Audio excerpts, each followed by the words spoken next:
Okay, good morning, everyone. Let's go ahead and get started. Welcome to the Rocky Mountain NetSuite user group and happy spring. So here's our agenda for today. We're going to have our welcome and general business and then some member announcements. We'll have a slide for member announcements. If you have any job openings or you're looking for a new position or anything like that, we'll have a time to give you a chance to announce those. Then we'll hear from our meeting sponsor, Flowcast. Then after that is our main presentation, which is workflows and otherwise known as suite flows. And that will be presented by Alex Kopishki from RSM.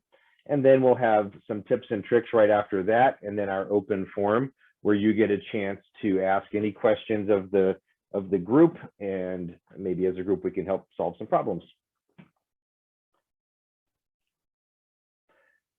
Membership to the user group is free. You register at RMNSUG.org. When you register, that ensures that you get notifications of upcoming meetings and events.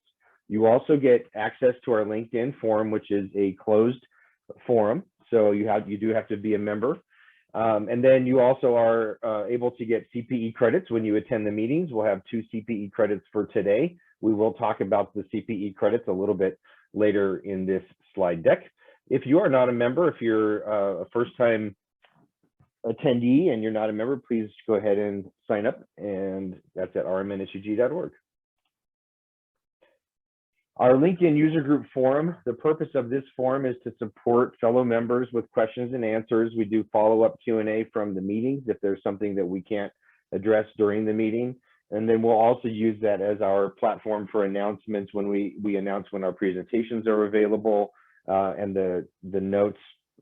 Also, we do get discounts to SuiteWorld, or we have in the past. We'll see what NetSuite does this year, but we'll typically announce that there. And then it also gives you the opportunity to post any job openings, or if you're looking for some NetSuite related work, you can use that forum to post that information as well.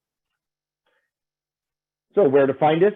Our website is rmnsug.org. We also have a YouTube channel. You can go to YouTube and search RMNSUG or Rocky Mountain NetSuite user group, and it'll come up with all of our meeting recordings. Then this is the LinkedIn URL for our group. We also have a link to that on our website. On our website, we do record these meetings and all of our previous meetings. We post the recording and also the slide decks and presentations from all of the users.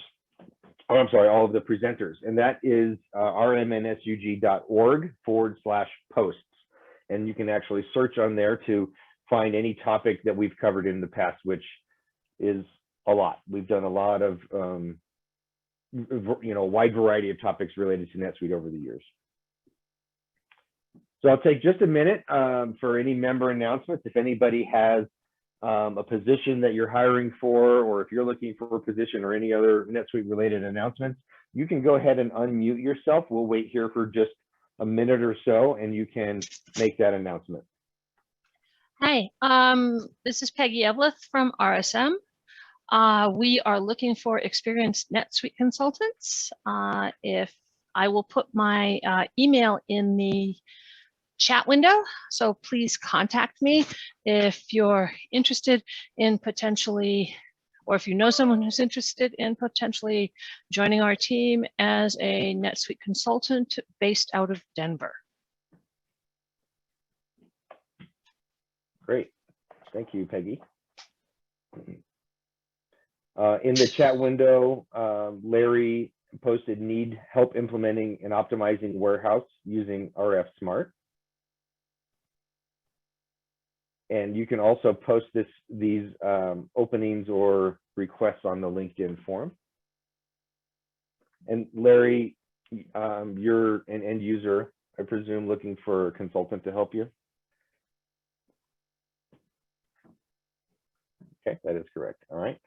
Okay, we'll wait just another minute. Any other announcements?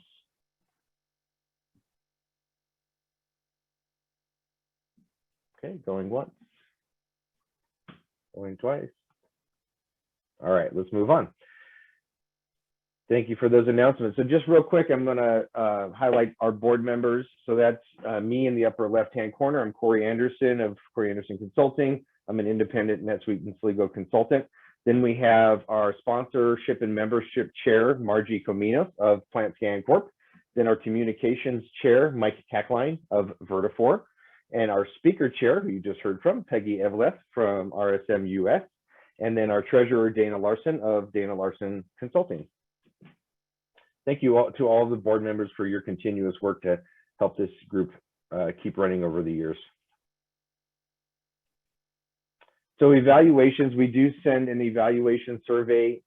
It'll be sent out a little bit later today. Please take a few moments to let us know how we're doing. We do read and act on feedback from the evaluations. One of the most important things about those is that we get some meeting topic ideas from those evaluations, and we put them on. We have an ongoing list of topic ideas. And so if you have anything that you're interested in learning more about through the user group, please use that to let us know. As a reminder, please use the same email to RSVP as the email that you received the meeting invite to. We try to maintain individual membership records. We do use a production NetSuite account to manage the user group and all of the activity of the user group. So if you have multiple email addresses and you've registered over the years with different email addresses, you'll have multiple member records or customer records in our NetSuite environment. We try and maintain so we have an accurate count of how many people we actually have. So if you received an invite to the meeting with a different email addresses, please email rsvp@rmnsug.org to have the extra email addresses inactivated, and then provide the correct company name in which emails should be inactivated. Meeting sponsorship. Membership to the user group is free. The cost of our meetings and running the meetings is supported by 2 levels of sponsorship. We have SuiteApp and consulting sponsors. SuiteApp sponsors must be available through suiteapp.com. Consulting sponsors must offer NetSuite consulting services and have certified NetSuite consultants on staff. You can sign up for either sponsorship or just learn more information at rmnsug.org/sponsorship. For our upcoming meetings, July of this year, that'll be 2 months from now, we have our Back to Basics, and that'll be presented by Dana Larson.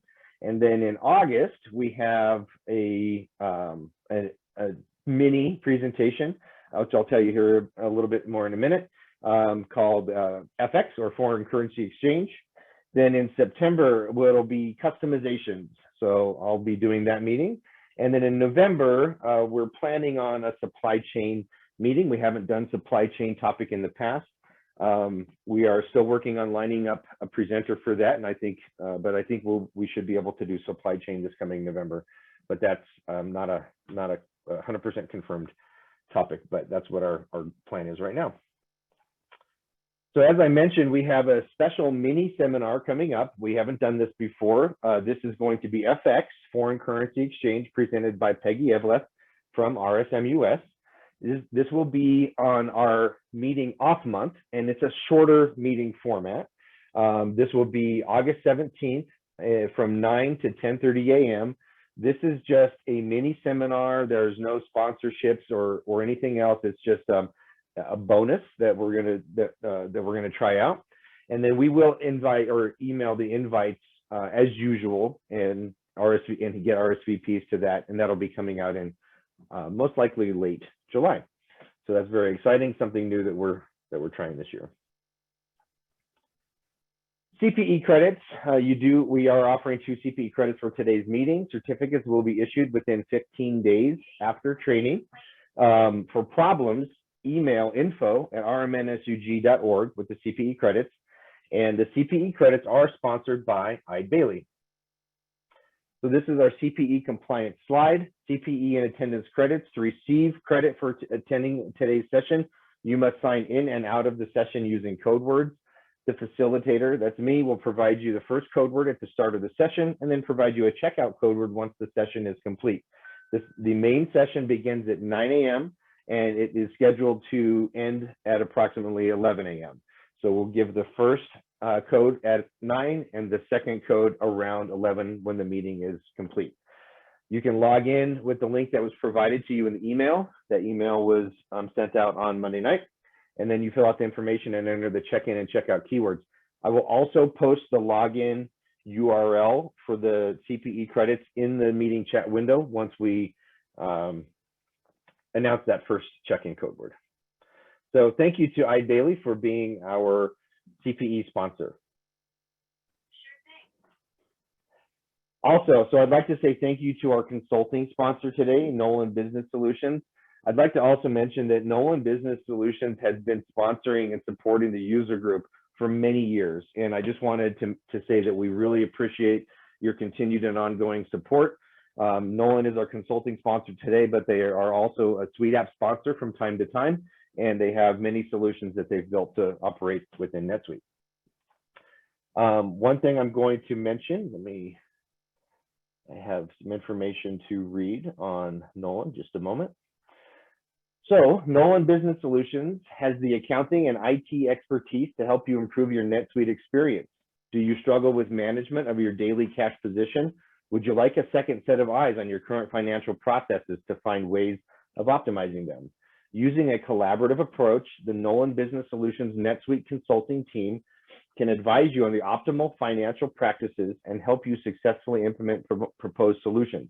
Find out more at nolanbusinesssolutions.com. So again, Nolan, thank you for sponsoring and your ongoing support of the user group. And then also thank you to our Suite App sponsor, Flowcast. And I did go a little bit quick through our opening today, so hopefully Thomas, you are ready to start presenting. So now we'll hear a few words from Thomas at Flowcast. So Thomas, I'll stop sharing and you can go ahead and take over. Beautiful. Thank you so much, Corey. Can you hear me okay? Got the audio good? Yes. And now you can see my screen okay, or is that correct? You got the right slide up? Yep, we got it. All right, I think we're good to go then. All right, my name is Thomas Grigley. I'm a Senior Alliance Manager at Flowcast and one of the main points of contact for the NetSuite ecosystem. You know, with 6 years of experience at Flowcast, I've helped over 1,000 CFOs and controllers evaluate our accounting operations management platform to determine if we'll be able to help improve the speed and accuracy of the month-end close and audit.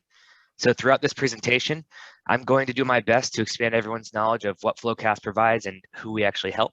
And then if you'd like to learn more about how Flowcast will work for you, you can email me at thomas@flowcast.com or Dana at danalarserconsulting.com as your Rocky Mountain NetSuite user group reference. And we'll just help you determine if we can help your accounting team or not. And one of the perks for attendees of this user group is Flowcast is actually offering 3 free months of our software if we do prove to be able to help you. So it's a nice little perk. And we also have a raffle of a $500 Apple gift card that we're dropping into the instructions of the chat if you want access to. But before I get into new product lines, I wanted to provide anyone who isn't familiar with Flowcast the basics. So let's dive in. Flowcast centralizes all workflows for the office of the CFO. And a major reason for our success is we were built by accountants and former auditors who lived the problem. And the main deliverable we offer is helping to shorten the month-end close and audit while increasing controls. In short, we do this by extending NetSuite's reconciliation and task management capabilities. And when it comes to return on investment, our average client receives a 30% reduction in days to close, increased controls, reduced audit fees or the ability to negotiate fee increases, and the ability to scale the accounting team efficiently and manage remote workers. Now, Flowcast is currently serving over 1,700 clients, over 40% of these are NetSuite.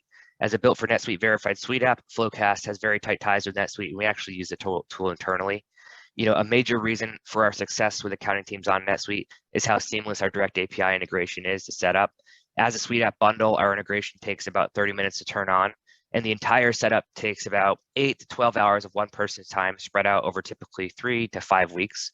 Our pricing is user-based, and our starter package includes 6 users and 5 free read-only audit licenses as well that you can customize access to, so they can pull their own PPC requests.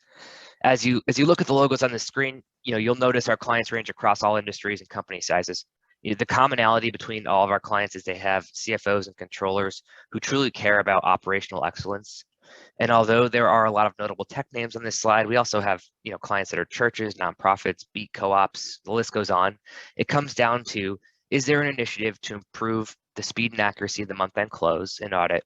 And then do process owners recognize how creating a structured, repeatable close process, with meaningful layers of automation can help accomplish this? With this idea of operational excellence in mind, I wanted to expand on what accounting operations management platform actually is. So many of you may know Flowcast for our flagship close module. And although close automation is still the epicenter of what Flowcast provides our clients, our new modules fall under Flowcast operations. You can think of Flowcast ops as capturing workflows that are upstream or downstream from the close, like SOX compliance workflows for public companies, PBC management workflows for clients that are audited, automated document requests for processes like accruals to automate the emailing and gathering of information, and then things like FP&A tasks, payroll tasks, more all tracked in Flowcast. And to summarize, Flowcast Ops really is a workflow manager for the entire office of the CFO that extends the power of Flowcast Close. And what we're going for here is connected accounting operations.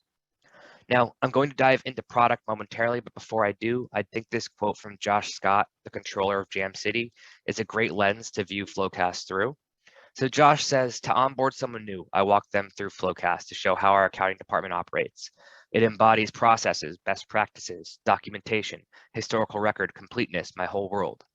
And this brings me to an important factor. Our clients aren't only purchasing Flowcast to help with an isolated reconciliation burden anymore.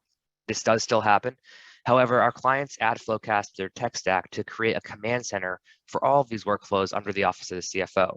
It becomes the first place our clients log into every morning alongside NetSuite, and where process owners ask their team to live and document their work and perform their work. With this in mind, let's get into product.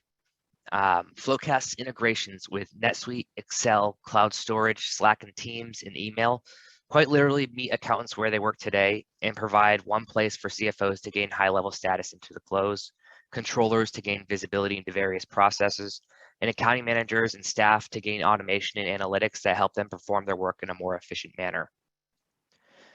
So let's dive into the functionality so you have a visual to better understand what I just spoke to. Our new dashboard is the first place that Flowcast Ops reveals itself in the application. Rather than just giving process owners visibility into close-specific tasks, we now roll up all workflows that the CFO and process owners care about into one view. So this not only includes high-level status bars to keep track of tasks and reconciliations for the month end, but task management for, again, FP&A, PBC management for the audit, SOX compliance for public companies, payroll tasks, and even tasks related to sales tax.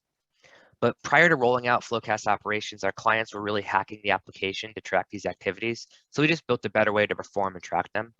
The deliverable this provides is less status update meetings, right? It allows accounting to manage by exception to identify bottlenecks rather than spending all their time investigating and tracking information down.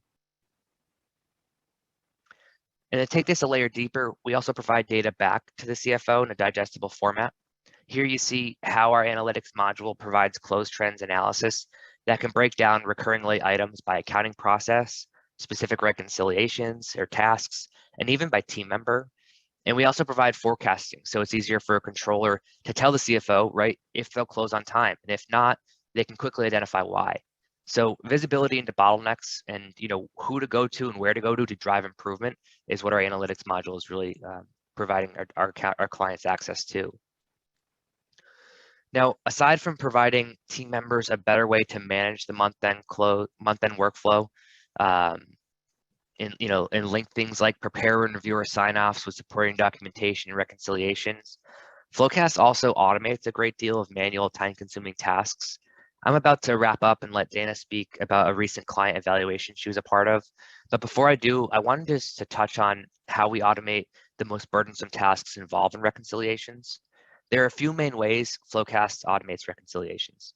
The first is trial balance tieouts. So our API with NetSuite and cloud storage and Excel creates a dynamic link between NetSuite and Excel to add controls to Excel and have assurance that items are always tied out without having to manually open up files and dig through storage and then refresh reports, right? It's creating that dynamic link in real time. So one click across all recs, you can see if everything's tying out. The second thing we do really well is extend the functionality in NetSuite's bank rec module to any two accounts with our auto rec matching. So think clearing accounts, intercompany accounts, credit cards, or even comparing Salesforce data to NetSuite.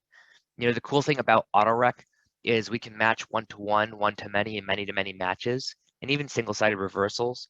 And we also don't require rules or an extensive build out to get this done. We actually use machine learning and formatting to match imperfect data. So it's been a really useful tool for any exercise where you're comparing two sets of transaction data. Lastly, with regards to reconciliations, we help with prepaid amortizations. If you're using NetSuite's module, amazing. If you're not, we can help. If you are, but you still need to maintain an Excel waterfall schedule or roll forward for the audit, we can automate that completely. The beauty in our approach for reconciliations really is the flexibility, right? Allowing you to use Excel for non-standard recs and automate that tie out, but then also providing automation for more standard reconciliations. And all of our system automated reconciliations can be exported to Excel in the form of a reconciliation. And you'll have aging analysis for some, including along with like the journal entry that actually needs to be made in NetSuite's upload format. So it's been a very useful tool. There's other things that we automate, but I wanted to give some time to Dana actually to speak a little bit more to a recent evaluation that we worked on together. Great, thanks, Thomas. I have 1 minute, so if I'm talking fast, I want to keep us under our 10 minutes. So I'm just hopping in here because I've known Flowcast for a long time, worked with Thomas a long time, but never actually had a client select to do their bank recs this way. And I finally have one that chose them. And so I'm in the middle of the implementation with them right now. And I just wanted to describe it to you and let you know how that's going. This client has a couple hundred bank accounts and dozens of accountants, and they add new ones every week. So we really needed a way to onboard these people better, give them tools, get some visibility into the close. And this tool so far, it's been really fun to implement. Like he said, it's a pretty light implementation, not a lot of time. The consultant's been great. And so I'm excited to see where this goes, and hopefully I can report back to you later, but wanted to be a third party talking about it to say that so far it's been a great experience. And if any of you have questions, feel free to reach out to me. But we hit our 10 minutes. So thank you, everyone, and we'll have a good meeting. Awesome. Thank you so much, Dana and Thomas and Flowcast for being our sponsor. Real quick, I also wanted to mention that Nolan Business Solutions has a raffle today. They're giving away two $250 Amazon gift cards. So the link to sign up for the raffle is in the chat window. So please make sure you go and sign up for their raffle. And then let's see, the Flowcast raffle. Did you have a raffle? I'm sorry. Yep, it's been posted in the chat. We are raffling off a $500 Apple gift card, so everyone can just access the chat if they haven't submitted already. Perfect. Thank you so much. Okay, so I'm going to post our CPE check-in code word, and let me just share that.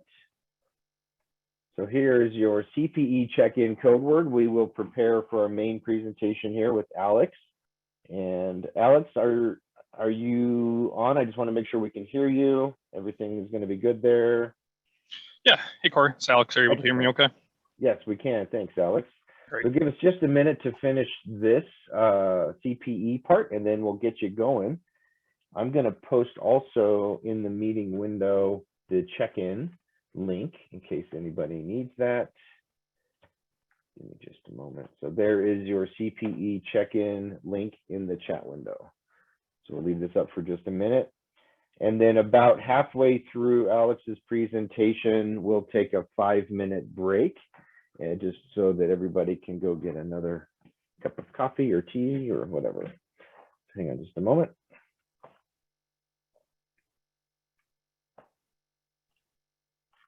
Okay, so going once, going twice, that's our CPE check-in code word is spring. I'm going to go ahead and stop sharing, and we'll turn it over to Alex Kopishki of RSM.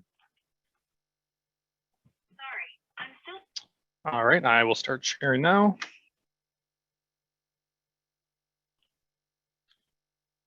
And Corey, are you able to confirm that you can see my presentation? Yes, I can see and hear you. We are good to go. Okay, great. Well, I'll just start off by introducing myself. So my name is Alex Kopishki.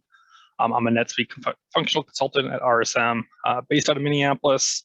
So a little about background. I've been working with NetSuite for about 5 years now. I actually gave this presentation here about 2 years ago, so it's great to be back and be able to do this again.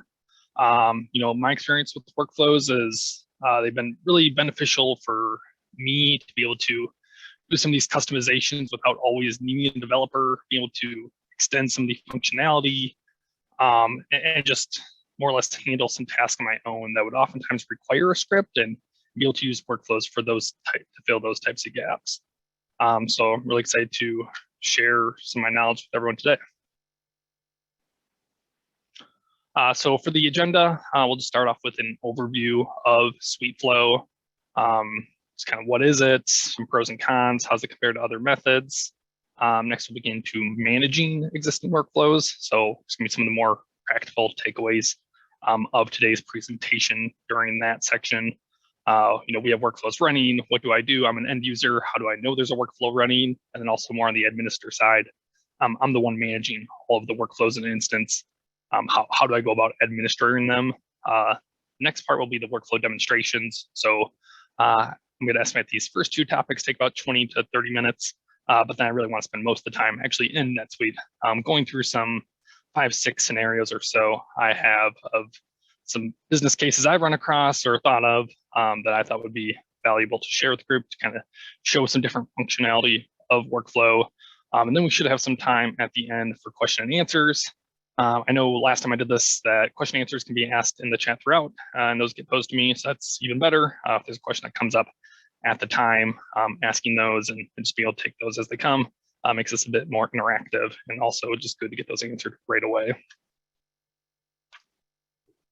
So SuiteFlow, it provides a functional way to automate processes is the summary. But what is SuiteFlow? So it's just NetSuite's terminology for workflow. So I'll use those interchangeably. They mean the same thing to me. And probably throughout the rest of the presentation, I'll likely just call it workflow. And so what does it do? It allows you to automate business processes without needing to know scripting. That is the largest perk of it, is you don't need to be able to code in JavaScript, SuiteScript, and you can, using the user interface, go through and create some levels of automation within that suite. I think about there's really two users or audiences for workflow. There's those who are running the workflows. They may not even know there's a workflow running, but they're interacting with the actual records in NetSuite, and a workflow is running on it. And there's going to be a little bit for them in this call where, here's some ways that you can know, like, let's say you run into an error, being able to say, hey, I ran into an issue and I see this workflow's running, maybe this is it. So if you're working with a consultant or an admin at your company, you're at least able to give them that piece of information. Then there's also those who create and actually manage the workflows. I'm kind of more of your admin and your super users if you're at a company. We'll get into here's how you develop a workflow, here's the process, and here's how you go about administering those workflows. So here I've listed just a range of use cases that workflows can fit.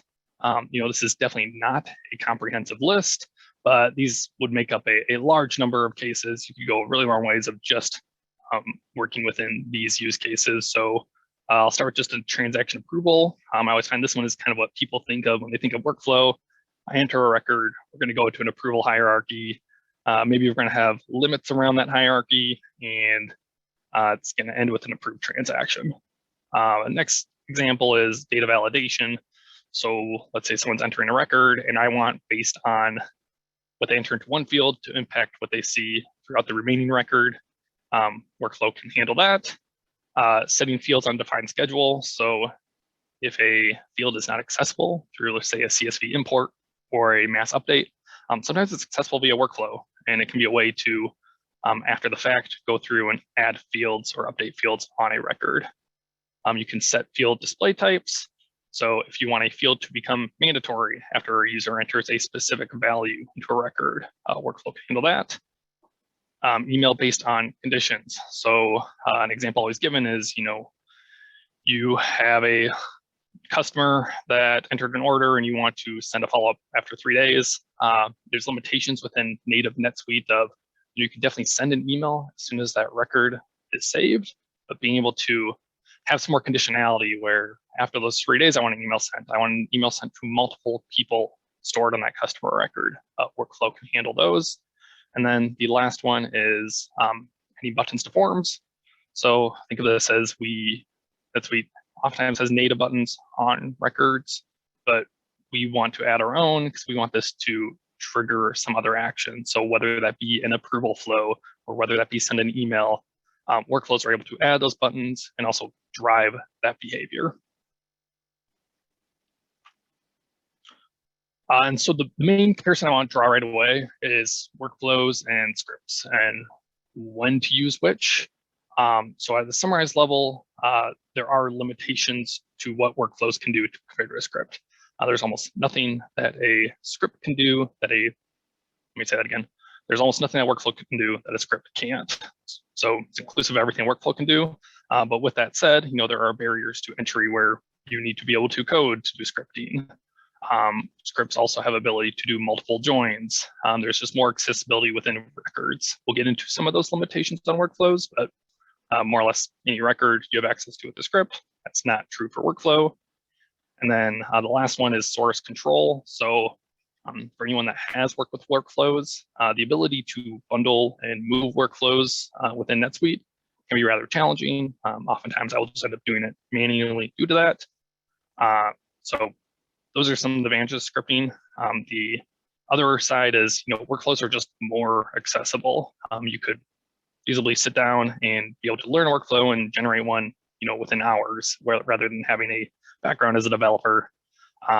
With that said, given that it's less complex, it can sometimes be less costly to maintain because you have a wider audience who can administer and maintain that workflow.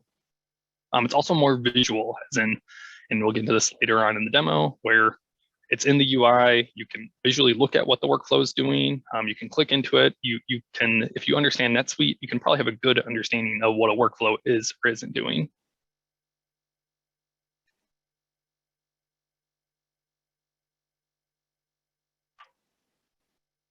And the other comparison points, we just talked about workflows versus scripts, is also custom fields and forms are what I would also consider when thinking of, is a workflow needed for this exact instance? Because custom fields do allow for value defaulting. You can source a value from one join away if it's on an associated record. So say if you're in a sales order and you're trying to pull in a value from a customer record, a workflow would not be needed. You could just use the validation, sourcing and filtering and pull in a value from that customer record. And within that, you can also set a field display type. So the downsides are, it's a static value. There's no conditionality around it. And you can't say, based on this customer record and this detail on it, I'm going to pull in this field. So it's an option, but it's not as robust as a workflow, but it is available. And I think of this as kind of the model when I'm trying to choose, how am I going to solve the specific customization or issue that we're having with the client? So, start with a custom field or form. Does this solve it? And that's all we need? That's it. That's great. If that's not a solution, I probably step into a workflow. Can we do this with a workflow, or do we not need to get a developer involved? That's ideal. If so, that's great. And if that is not a solution, then scripting would likely be the outcome. And given the volume, that should also match where, you have more fields than you do workflows, and you have more workflows than you do scripts. And that gets you to your final decision. So all this to say, just because you have a tool that is a workflow, shouldn't only be your only solution for all customizations.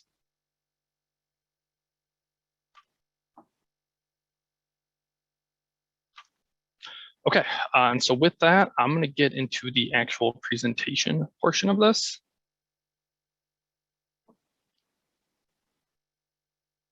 And let me go ahead and jump into NetSuite.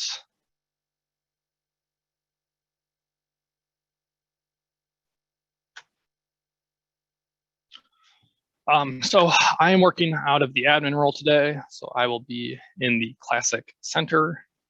So I'm going to go ahead and get into the workflow page. So if I go to customization, workflow, workflows,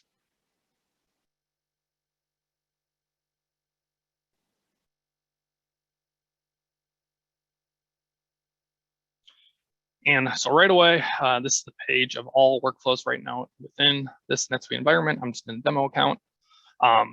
And there's filters that are automatically available as soon as you open up this page before you even have to add any of your own. So for that record type, so we want to just view our customer or a transaction type, and we're able to make that filter. We also have one for owner. So if I only wanted to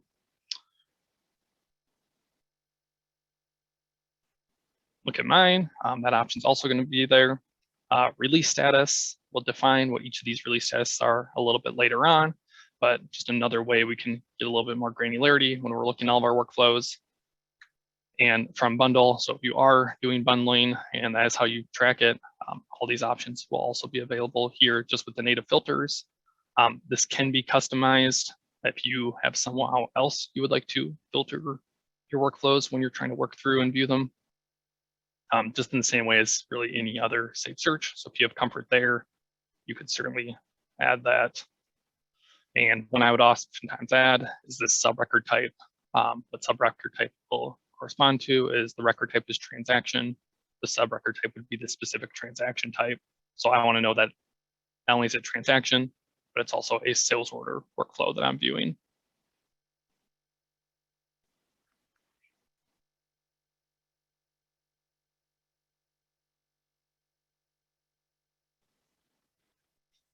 And so with that, I'm actually going to go ahead and stop sharing. Okay.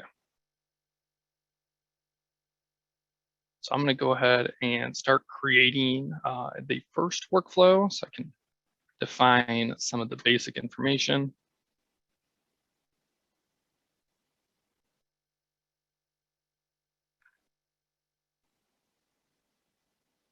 And just to give that navigation, so customization, workflow, workflows new.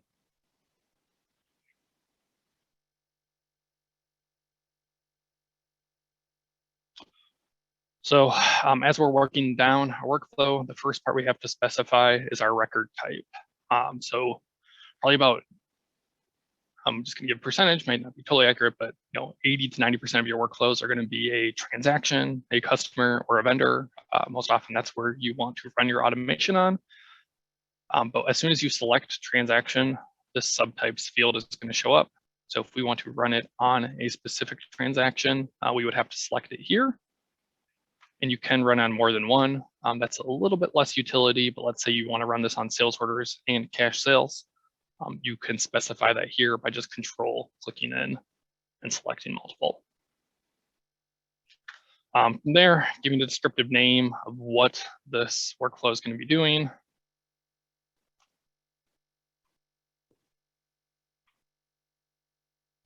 The naming is important.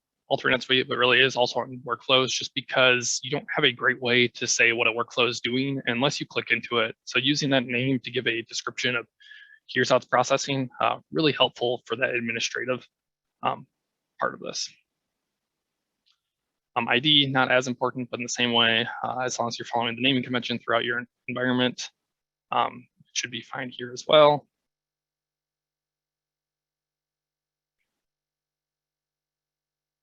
And this description is where you can give just a bit more detail on what this workflow is going to do.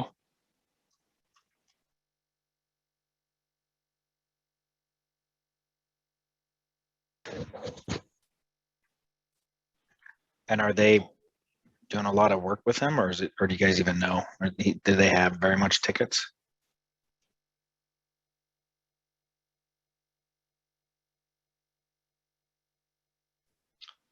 Sorry if that was Does a someone need question to or mute else themselves? Yeah, I muted him. Okay. Thank you. Thank you. The next part is this execute as admin. So the owner defaults to this, but you can actually set a different owner. I'll come back to why that's important in just a moment.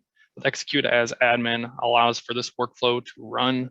So whoever's triggering this workflow, even if they are not an admin, they will have admin rights. The best example I can think of is You're working with a approval that's going to be pulling, or you're working with sourcing that's going to pull from the employee record. And maybe they are in a finance role.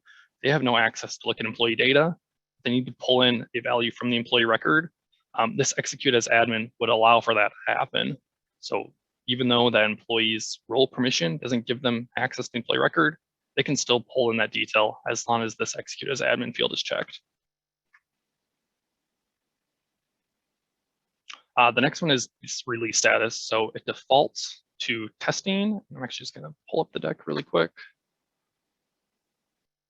And there's 4 options to select when you're doing the release status.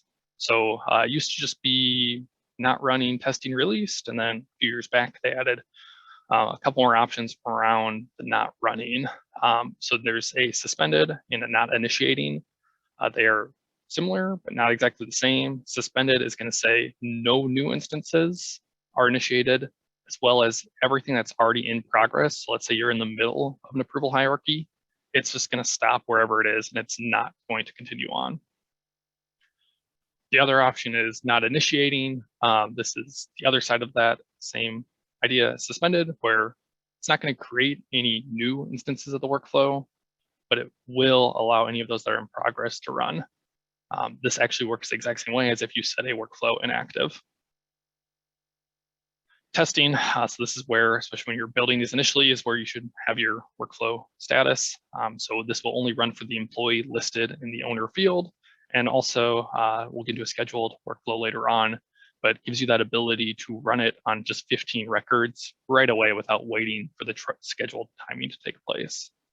And then released, think of this as your go live or production ready status. This is going to run for all users that meet the condition of the workflow.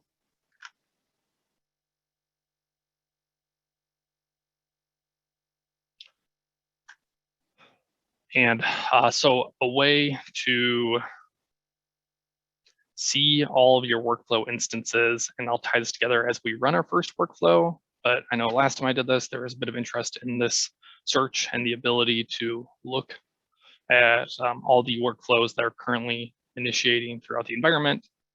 So we can have a workflow instance search that is showing all the instances that a workflow is running on any record. And I'll pull up the search in a moment to show this better. But it will show here's all the instances that are completed or in progress. It's also useful for scheduled workflows. So if you have a scheduled workflow, it's going to run on a number of records. And this is kind of the only easy way to say what records did it actually run on. Say if it only ran on 15, because I want to see the result of that, particularly when you're testing. It gives you the ability to say, here's all the records that currently a workflow is running on. You can get into the record and then see the detail. You do need to click into the record and find that detail because you do not have access to the log from this view. So the log is what's going to give you that how evaluated versus a condition. You can put this on your dashboard. So if you're someone that's very often working with workflows, it's maybe something you want to reference. So you want it on your reminders portlet or just as a search on your dashboard. And this workflow instance search, so it's its own record type. So you can just start from the workflow instance, and then you can build out a saved search from there.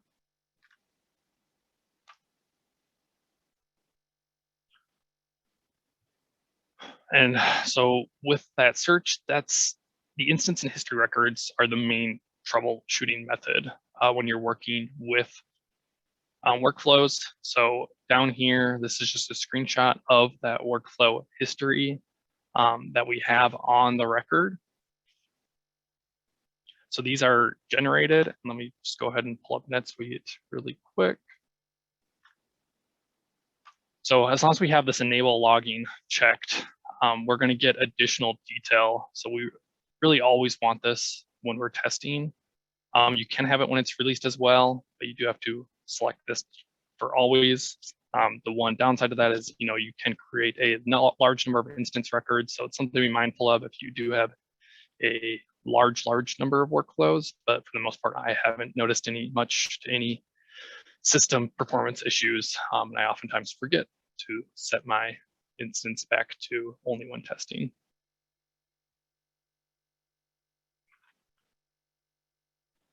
So from this view, and as I go through the first example, I'll show this actually within NetSuite, but clicking into the log. So if I'm a user and something just seems off with the record I'm saving, say it's making a field mandatory that I knew wasn't mandatory before, or it's disabling a field, this would be your first place that you could look. And this will be under the system information and then workflow history. And it'll at least tell you what workflows are currently running on the specific record. So this is something if you're working with if you had an admin, and so even though you're not the one that owns the workflow, you could say, hey, this furniture entry or furniture save, they seem to be causing me some issues, and at least give them an idea of where they can start looking for the issue. As you click into the log, it'll bring up this workflow log screenshot that I have below. And this is really, especially when you are building out conditions or some sort of limit or threshold. I think of an approval where anything over 10K should go to CFO for approval. This is where you can actually see the evaluation of that criteria. It's pretty useful because, as we all know, there's instances where there's about 4 field names that sound exactly the same. So there's total amount, there's amount, transaction total. How do I know which one I should use? And really it's yes and check there, and you can come into the workflow log and see how that evaluated out. And just to tie that together, this workflow log shows with this level of detail when we check the enable logging. So really, really important when you're building testing workflows to have that checked.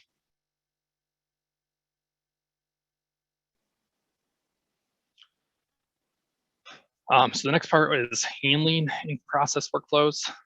So let's just say a workflow gets stuck. We created some sort of logic loophole or that it couldn't keep moving, and we just need to cancel it. So part of this is permission based, so everyone may not have access to this. But in that same view that I was showing on the previous screen, where either system information, it looks like this screenshot had just a workflow subtab, you're able to see all the active workflows, and you can just cancel a specific instance of a workflow this way. So I think of this as maybe a record got locked and it shouldn't have, and you can't get in touch with the admin, but you do have permission to do this. You can go ahead and cancel this workflow from the active workflows sublist. There's going to be instances where maybe you're testing or where we're trying to undo a workflow. We don't want it running anymore. We just don't need it. We got rid of our approval process. We're fine with it, but I want to cancel everything that's already out there. We can use a mass update to cancel a large number of instances at one time. It's obviously not very tenable to click in every record and click this button. Instead, you could use a mass update and say, hey, everything, all my invoice collection workflow, I just want to cancel all of them that are currently active. Then there's also a couple instances. I haven't had a ton of use cases for those through mass update. Canceling has definitely been the most common, but if you wanted to transition to the next state, you do that through mass update. And then if you want to kick it off, that one's probably the most rare. You could also do that through mass update. My main note on this is, mass update should not be part of your normal workflow process. You likely just want to use it for troubleshooting or handling. And so that was a couple of troubleshooting. So there's the instance save search. You have the workflow subtab there on the record itself. But the last one I want to bring up is the scripted records page. And let me actually pull this up in NetSuite. So I'm in the admin role. I go to customization, scripting, scripted records.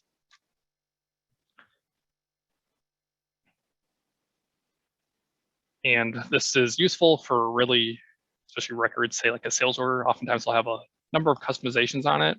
But if you go ahead and find that record type here on the scripted records page, go ahead and hit edit.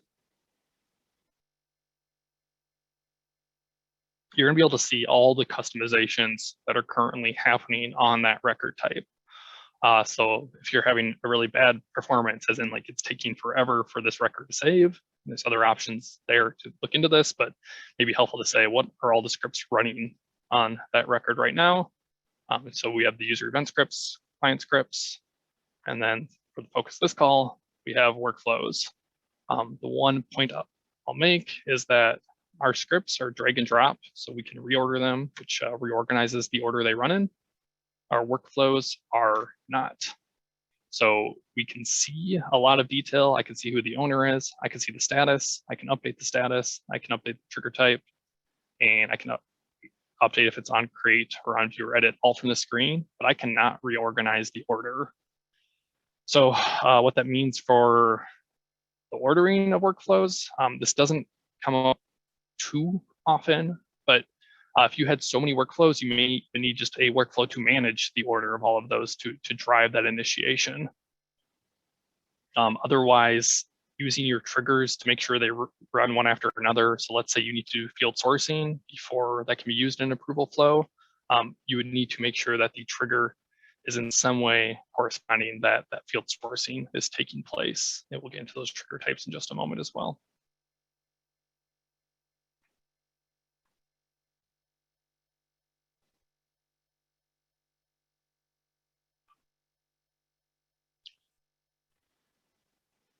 And the last tip, let's call it, when we are thinking about when workflows should be running is there's another option. Anyone that's done imports may have noticed this before, but under the advanced options in the CSV import wizard, there's going to be this run server suite script and trigger workflows option. So this is what, especially if you want your workflow to run as you are on imported records. So if you have some sort of defaulting taking place on a sales order, let's say, and you're doing a sales order import, this box needs to be checked or else the workflow will not run. A couple tips on that is you should likely not have this running when you are doing legacy imports. So let's say you're importing open sales orders or historic sales orders because you want that transaction history. Having this unchecked really increases that performance of the time it takes for the records to get saved and created. When you have live data and kind of after that go live time, having it checked is more appropriate. But it will slow the import process. And there is a system-wide preference you can make. So anytime a saved CSV import is created, that this becomes the default. And you can find that under a CSV import preferences, plug that directly into your global search, find that screen. It's probably more of an administrative right, but that is available. So as users are creating new saved CSV imports, they aren't even thinking about if this is checked or not. Likely just should be checked if you're live.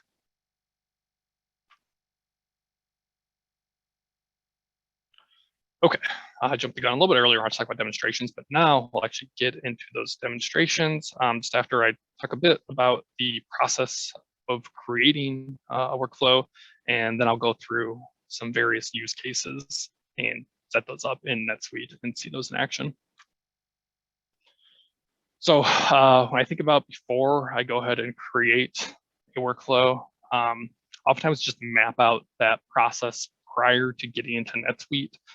So for me, this is usually a few lines even in a notepad document just to say, you know, this is the approver. You want it to route to the CFO when it's above 20K, and at least putting those down on notepad, working with the client or the end user and saying this expects what you mean, right?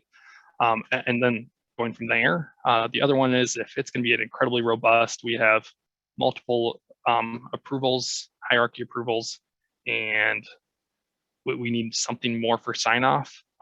It may be worth even putting together a Visio where you can say, you know, here's the start state, here's all my conditions, here's my decision points, here's how they're going to go before getting to NetSuite, just because as soon as you start putting in NetSuite, it's going to take some rework if all those conditions are changing, and it's just easier to do in a more Visio, or, you know, if you do on a pencil paper, that the method doesn't matter as much as at least thinking more holistically about it before just jumping directly into NetSuite. And primarily getting those conditions needed.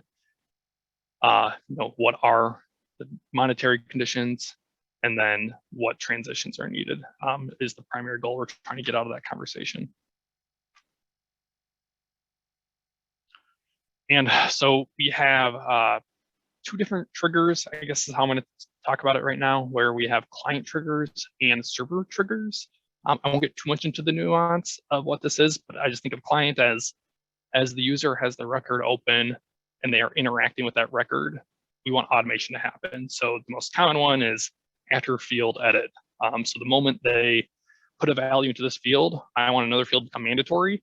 We're going to need a client script for that, or sorry, client workflow for that. Whereas the other one options are server, meaning it does not actually happen in that user's web browser. So that's where we're pulling in some defaulting as soon as that record loads up. That would be our before record load. And then if we had something that we want a validation before that record gets saved to NetSuite server, we would use the before record submit. And then after record submit, the most valid use case I found for this is we want to compare the old record and the new record. The after record submit can give us that option. So if a value changed or something, we want that opportunity to compare those. We could use after record submit. Definitely my most rare before record load, before record submit, most common. And then outside of that, after field edit certainly comes up often, or after field sourcing. But those would make up a large percentage of my workflows.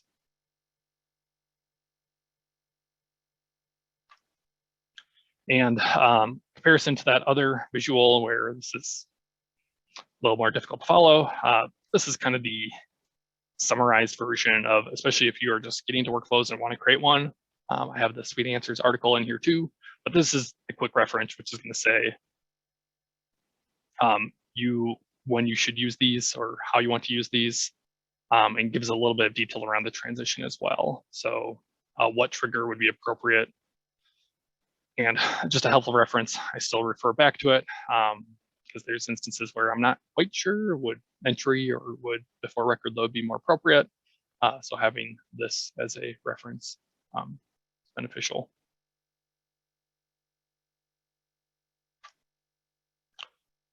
Okay, so I am going to get into the first example. Before that, I do see there's something to chat. Looks like Margie already answered that. Does testing mode always limit processing to 15 records? To my knowledge, yes. So I will agree with you, Margie, that I do not know of any way to update that to beyond 15 records. I will say about that is you can just hit the execute now multiple times, and we can show that here later on to do more than that number of records. So my first case I have is we're going to set a field mandatory after a field is edited. And along with that, the business case for this would be when a sales order contract is entered and it's new, we want the term.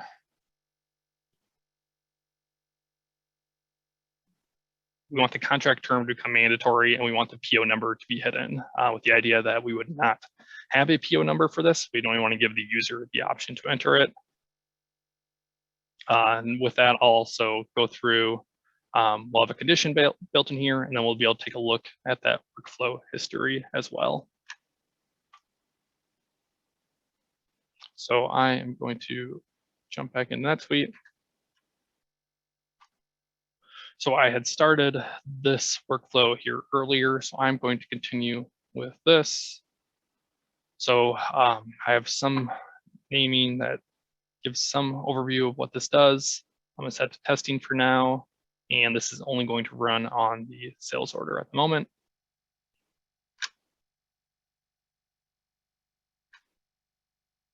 I have execute as admin enabled, may not be needed. I am an admin, but just a way to be more thorough.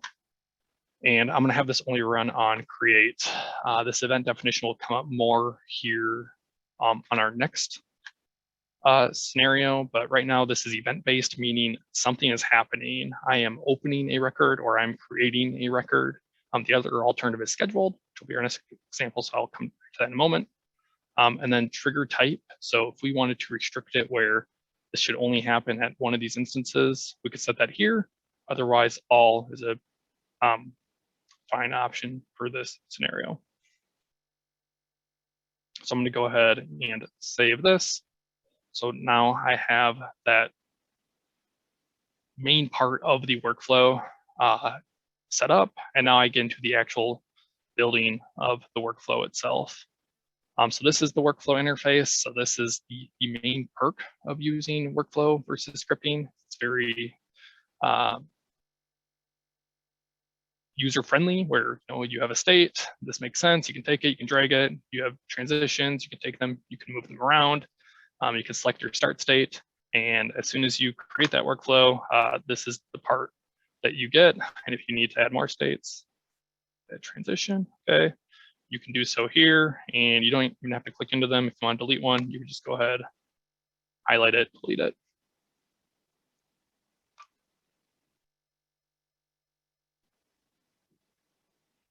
So I'm going to go ahead and edit this state. So I'm going to click on this, highlight it, and over here, this jumped into the state tab over here. So previously it was workflow.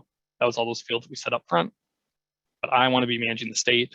The state is where all of our actual actions take place, where we're going to set our conditions. This is going to be most of our lift for this scenario.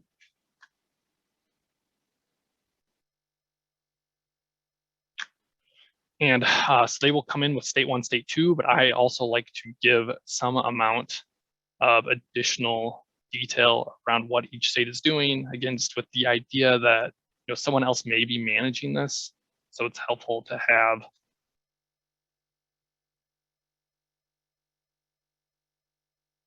a little bit more nuance of what's being shown or what that state is doing.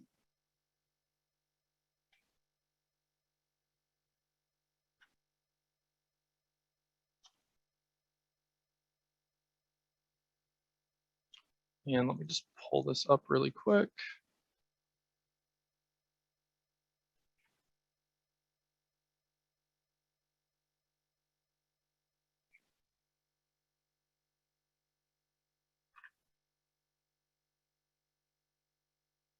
Okay, so I'm just gonna call this set field mandatory. It's actually gonna be doing a little bit more than that, but at least it gives enough of an overview.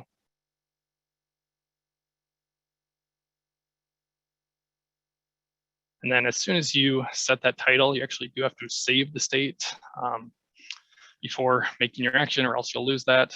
But now at this point, we have the ability to add an action. So I'm gonna go ahead and hit the new action button. This move to top, move to bottom. As we have actions we want to reorganize, we can use those. It's not needed now. And then if we have a sublist group, that'll be my last example. But if we want to make changes on the sublist of a record, we would use that. And new group. So we wanted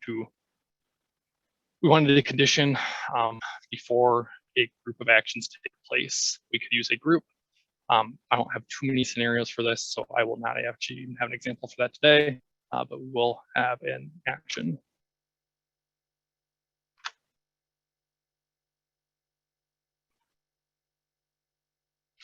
And so we are going to set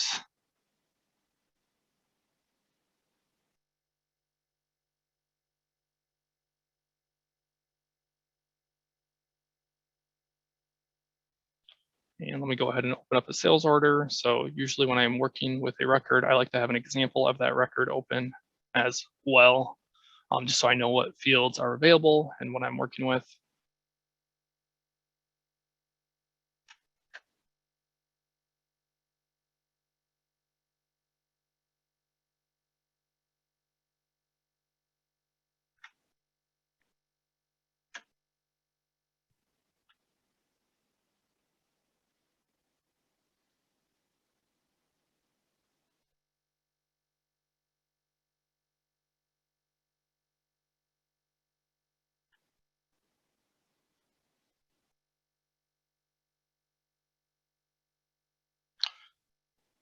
Okay, and so what I want to happen is as soon as someone sets an order type of new, my order contract start date should become mandatory, or sorry, my contract term should become mandatory, and then my PO number should get hidden. So right now, no workflow is running, so this isn't taking place. So I'm gonna go ahead into the workflow and make those changes.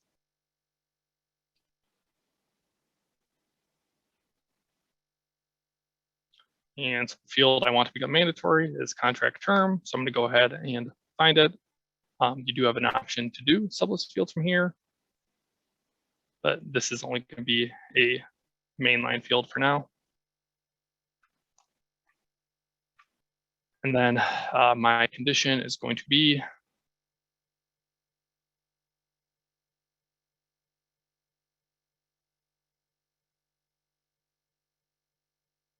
the order type.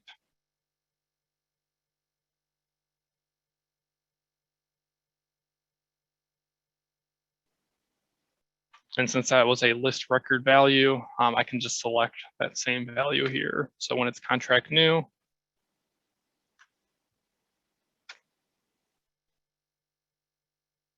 make this field mandatory. The last consideration here is trigger on, and this is probably the largest learning curve in workflows is, what trigger do I want for this? By default, it became with before record load. Just made it must be for set field mandatory, the default option. But we do not want it to be before record load because that would do nothing because it will never on a record create, evaluate to contract new because it's a new record and it has no value there. So we actually want this after field edit. And then we should select the exact same field that we were showing here in the record. So order type.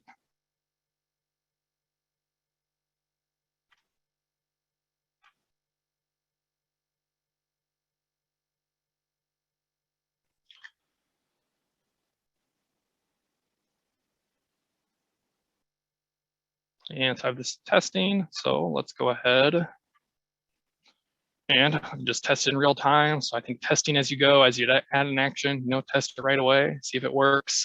Don't build out an entire workflow and try it there, make it iterative. So that way you're not at the end be like, whoa, I have no idea where to find where this error could possibly be. We should be able to say contract new.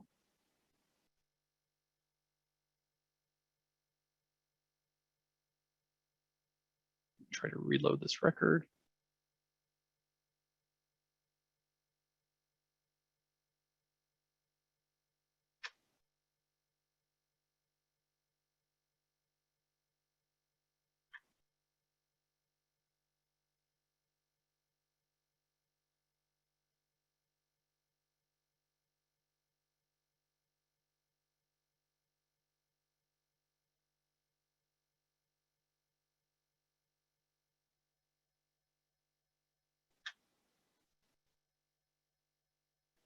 Okay, now what? Because I just need to open up a new record completely. But right away, our yellow asterisk shows because this field is now mandatory. I cannot save this record without setting that field.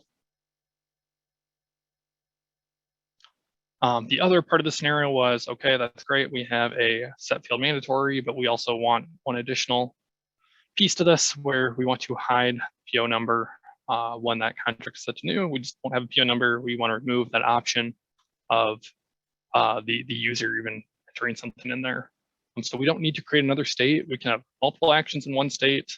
This is an example of a workflow where everything can just be contained here. We're not trying to make a transition or we're not waiting for the record to save. All this is going to happen just on record create. So we're completely fine just to do it all within this one state.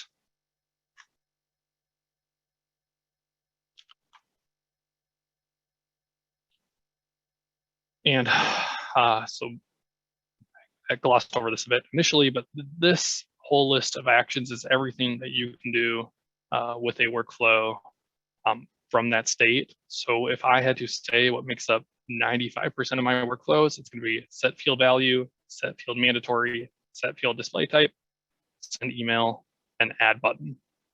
Why are those the most common? There's just fewer use cases for anything that aren't those I have found. So if you, for example, want to send a campaign email, I've never used it. Some people on the call may have a use case for it, but there's just fewer options. Whereas a lot of what we're trying to do with workflow is, we want to default a value based on a condition, or we want to set a field mandatory based on a condition.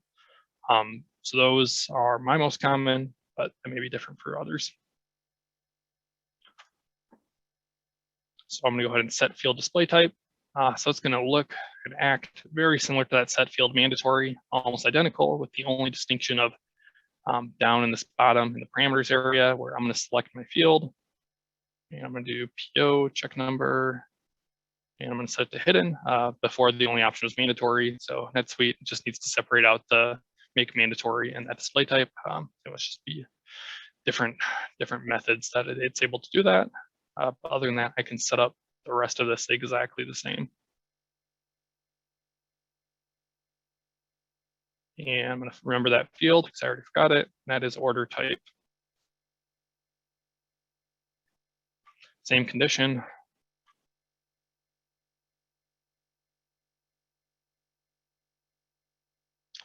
I get asked this sometimes, but I'm leaving record blank. If you leave the record blank here on your condition screen, that means that it is looking at current record. So in this case, it is looking at the sales order, but joins are available to records accessible on the sales order. So if you want to base this on something on the customer, you wouldn't necessarily even need to pull it on the customer field onto the record. You could just do an entity join and probably pull in and use that as your condition.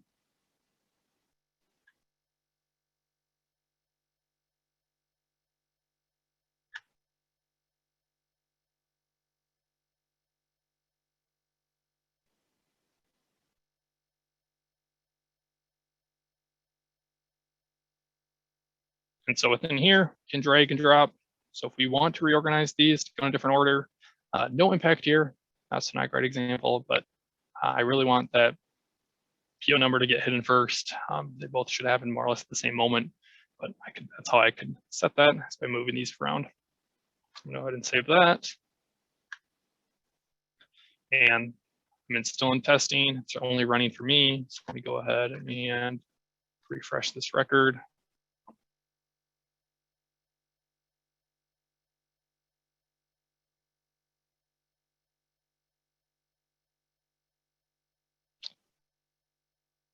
I didn't really highlight that, but PO number was over here. I should have pointed that out before I did it. It was right here, and now it's gone.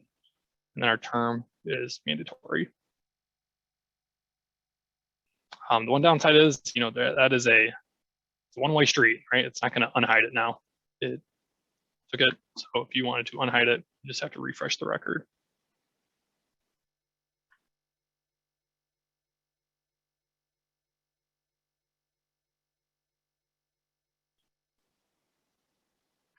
And let me go ahead and save this record so I can get into the user side of this of, okay, they built a workflow, but now what? Now I'm the one that actually has to interact with it. So how should I handle this? So contract new, our PO number hit again, 9 for 9 months.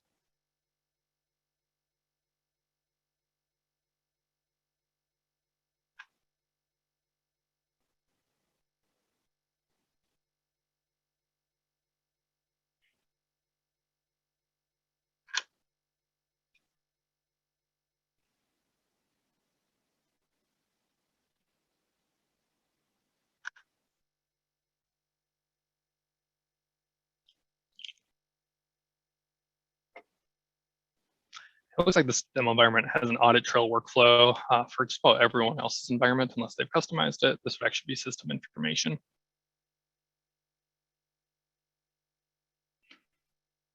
Okay, so I'm a user and I find it really strange that it hid my PO number when I was trying to enter that. So I want to look more into it. I could come into that system information and I'm going to go down to workflow history and I see this sales order contract field disabling. That seems like something that may be causing my issue. I'm going to go ahead and open up this log.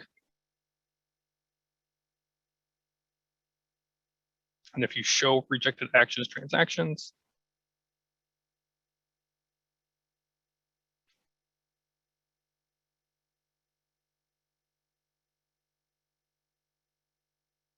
okay, did not save as much detail as I thought for that one. Okay, so there's less detail in this record than I had anticipated, but if there were additional conditions,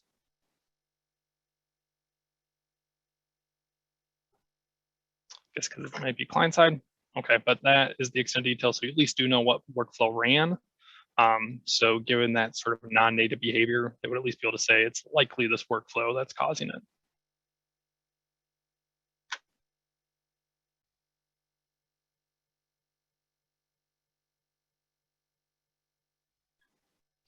The one last part I want to touch on with this specific instance is, so we can set a trigger type here. And so think of this as this is workflow wide. So if we only want this workflow to trigger, so regardless of what all the states are, we only want the entire workflow to trigger. That's how we would use these specific trigger types. So right now it's on all, so it'll run on any of these.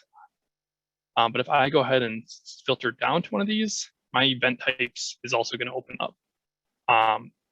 These are pretty rare use cases for me, and I myself do not like using them because you can create a logic gap in this where you can have a before record submits and I think the event type, but you can have a way where this workflow will never run, more or less. So just something to be aware of. If you have a great reason to use it, more power to you, but something I try to avoid. Oftentimes with copy is what I think comes up most often, where, you know, if I am copying a record, then this should run. But by default, if you select nothing, it's going to select all. So that is the default behavior as soon as you see that list.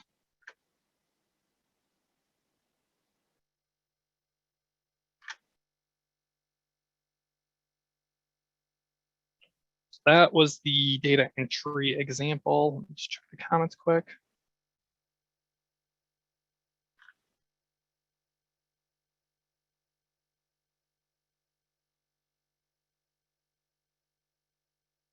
Yeah, I think others are giving good examples. I may have overstated the lack of utility of other options. I see a confirm message. Yeah, that's confirm action, so people don't forget to add landed costs. I've not thought about that use case, but that makes a ton of sense. But lock record does come up very often. And we'll actually get into that too as we get into the approval. So locking record just is no one can edit it, other than you can have a condition to say only that user role. So often we'll like use that lock record along with a admin can still access. So we still have a backdoor, but for the same idea, so people aren't going and editing records that have been complete.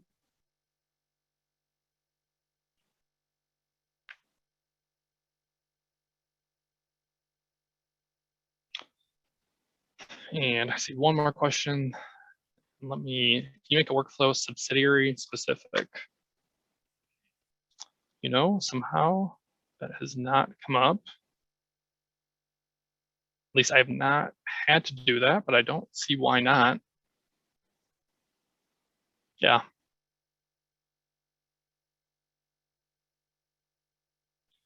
So if you wanted to say only run on this entity, how you would do that is you would have a workflow level condition. So not a state condition, a workflow level condition.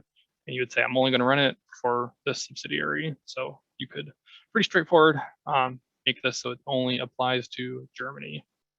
So especially if that's like a business rolling for them, that'd be useful.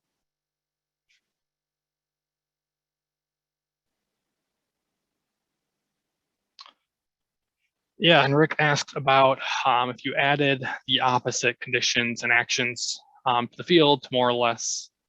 So if a value that was not contracts new is entered, let's re-edit it. Okay. So I was touching on that. It's kind of a one-way street where when that field gets hidden, it's hidden and you don't get to undo it. Triggers. So the answer is yes. I mean, certainly you can put it back. It's sometimes more nuanced than I want in my workflow, where it's like, well, just hit F5 and it'll show back up. I think if your users really want that, you could certainly build out conditions. Yeah, no, that was a really good call out. Where, you know, if it gets hidden and they don't have access to it anymore. Oh, this is one I already saved. But you could use conditions then to say, okay, but if they select this, then, you know, do the inverse, add back VO and make this field non-mandatory. Yeah, you can. I'll just say about that, you know, you don't want so many client scripts because that will at some point begin to impact performance. But I'd say that's your use case. That's just my one caveat.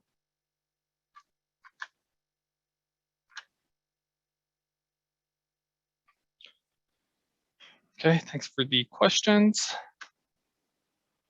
Okay, so I touched on this just briefly, but our next workflow example will be a scheduled workflow. So that one was event-based, meaning that we were doing it based on a record creation, reviewing, or updating. The other alternative is a scheduled, which requires a save search, allows us to specify the frequency and the start and end date. You do need a start date, but you do not need an end date. If you don't have an end date, it would just run in perpetuity. And then you can have an execution time set. Looks like in this example, I set 1 a.m. Sometimes it's just helpful if it's like a after the fact update that you can run it in the middle of the night, so you're not impacting system performance. Just like anything else, just being considerate of people are all on system at 2 p.m. Maybe you don't want your workflow running at that time as well, because it is going to take some of the system bandwidth. So just where we left off, we're just going to go through a scheduled workflow example now. So just a brief overview, kind of that business cases. Let's say this field wasn't available to mass update, or our customer service every day is entering in new customers, and we just want this to be an update that's made every single night. And we don't want people exporting and re-importing using a CSV import. So it's just a way to manage that data on an ongoing basis. So the steps for a scheduled workflow are actually first defining that saved search. I know this isn't the suite analytics, but we'll go ahead and put that search together really quick. Once we have that search set up, we can go ahead and build our workflow, and it's scheduled. We can test and execute it right away. And we can then use a workflow instance search to go ahead and see what records it ran on. One call out right away is when we are doing a scheduled workflow, the record type of the search must match that record type of the workflow. I'll be more clear here in just a moment. And let me hop back into NetSuite.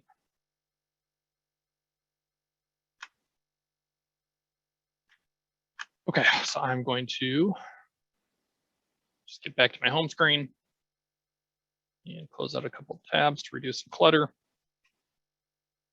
So even though this is a workflow, we're actually going to start with a saved search. I'm going to go ahead, report, save searches, all save searches new. So I'm going to business cases that we want to update the credit limit to $10,000 and turn it on for all customers. Let's just say by default, it just sets to off. But our business rule is that that's how every customer should come in. And for whatever reason, we just can't be bothered to use defaulting or anything else. So we're just going to have this manually customer service. We don't want them clicking every day. We just want this to be this nightly task. So people entering new records don't have to worry about it. So I'm going to go ahead and create a customer search. So I'm going to new save search. Record type is customer.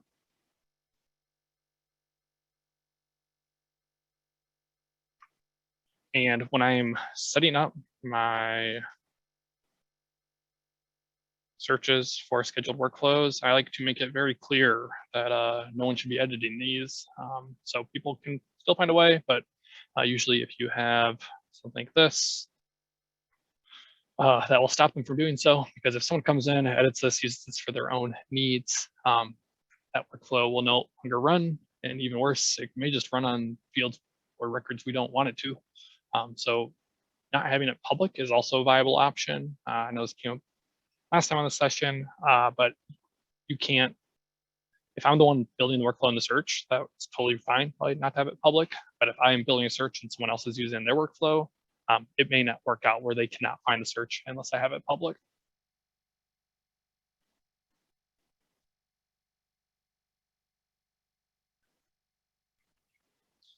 And so I'm gonna go ahead and turn use expressions on, because what I want to look for are two attributes of the customer. So if the credit hold is off, so they do not have a credit hold set, and the reason I need the expressions, so I can do this or statement here, because I want, if either of these evaluate to true, I want to be able to show that customer record. And if the credit limits is empty, well, it actually probably makes more sense to say less than $10,000, given the case I outlined.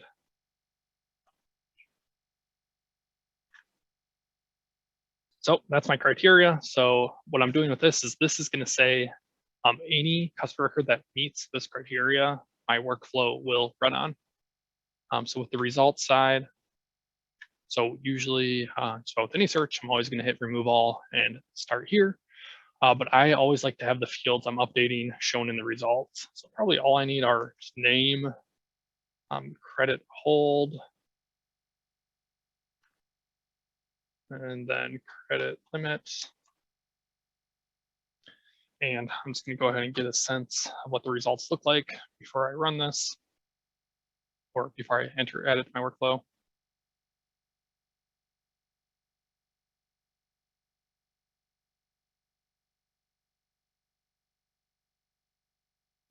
Okay, so there's not too many records in here, which is completely fine, where these are the records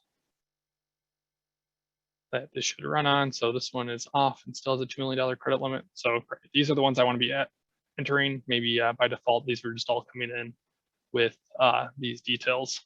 So now that I have my search defined, I'm just to remember the name of it because I'm gonna have to reference it here in just a moment. I'm gonna go back to customization, workflow, workflows, new.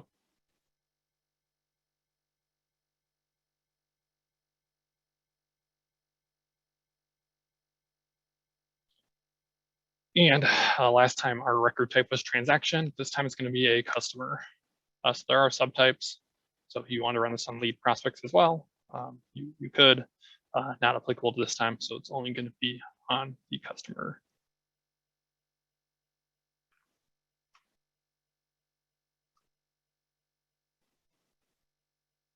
And one thing about the name I'll say on scheduled is scheduled isn't actually a filter we have available. So I do find it helpful to put this into the actual name of the workflow. So that way you have a quick reference to find all those workflows that are scheduled.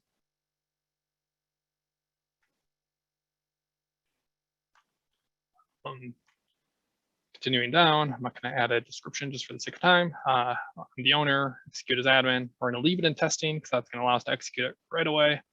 And I'm going to go ahead and enable logging. And so last time we did event-based, so that was when a record would be created or on viewer update. But this time we're going to flip it to scheduled, which is going to change the options we have down here underneath the schedule ribbon. So the one mandatory field, I shouldn't say the one, there's also scheduled from date. The mandatory field here is your saved search filter. So this is why we have to define the search up front. So I'm going to go ahead and find that search I just created with the asterisk there so it show up on top. And now that is selected. So these are my records that are the population that will be updated. And I want it to repeat weekly, no, repeat daily from today through eternity. And I'm actually going to have it run at 1 a.m. Okay, so it's not filling up my queue in the middle of the day. It's mission critical. There's nothing stopping you from having it at 2 p.m. And it's just that being mindful of performance. And then the last piece is repeat every day. So every single day of the week versus weekday. Just an option there.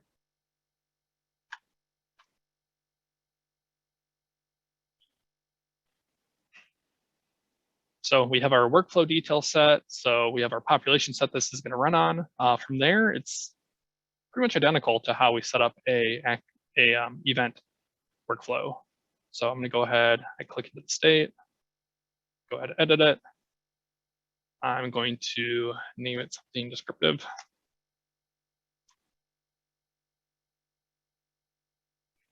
Go ahead and save that. So my name saves. And just click right back in. And I'm going to go ahead and do a new action. And last time we did set field mandatory, set field display type. This time I'm going to do a set field value.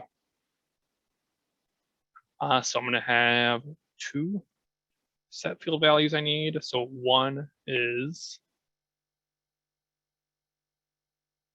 that credit limit. And I want it to become $10,000.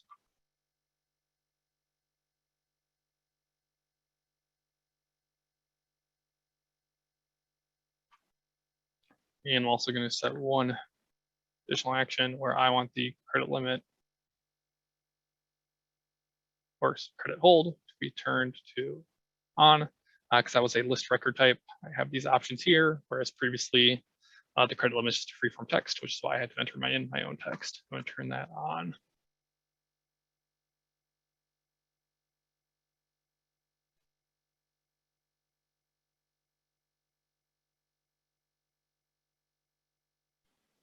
So that's the extent of what we need. One I probably want to touch on is this trigger. So I talked about what's all the other trigger types, but entry here it is totally fine. It just means that as soon as we enter the state, go ahead and run the actions here.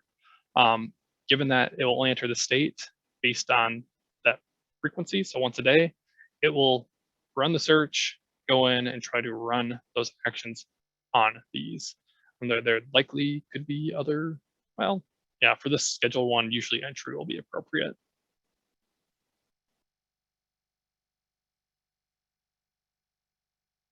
Let me go ahead and save again.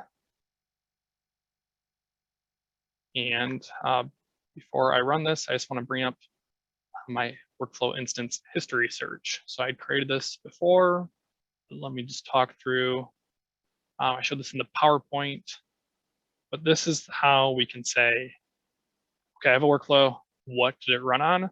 So before I actually execute it, I'm going to go ahead and show that this has ran on nothing, right? Which makes sense because we just created it. We haven't executed it yet, but this should look different once I hit execute. So I'm going to go ahead back to my workflow. And this is unique to scheduled where we have an execute now button available. I'm going to go ahead and press that. You don't get much feedback when you press it, but it should be running. And how we can confirm that is two ways. One, I like to either go to my results. So these are my criteria. So as soon as they are actually being updated, they should fall off my list of results because they no longer meet my criteria of being off credit hold or less than $10,000.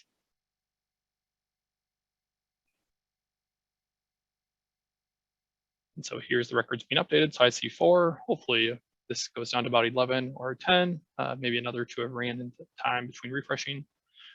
And this is also going down. So using these in tandem, you can say, well, I know it ran on this record. I'm gonna go ahead because I can't find it on this search anymore, but I can find it over here. So I'm gonna pop this one open.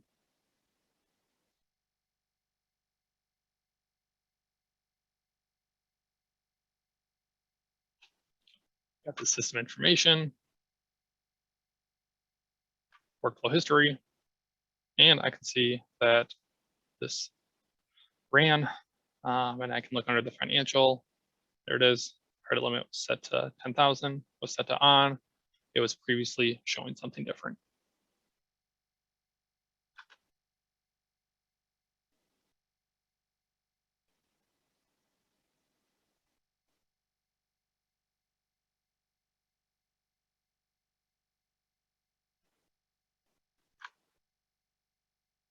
And let me do one refresh more, and I think that is the extent of the scheduled example. Okay, great. So it ran on all of them. I was actually going to test if we could just run it again, but they ran on 15 records, so that was, can't even try that at the moment. So it goes fairly quickly, but if you wanted to, you can come back in here, you can execute again, and you can just keep churning out. If you made a tweak and you want to test some more, you could do so using the screen.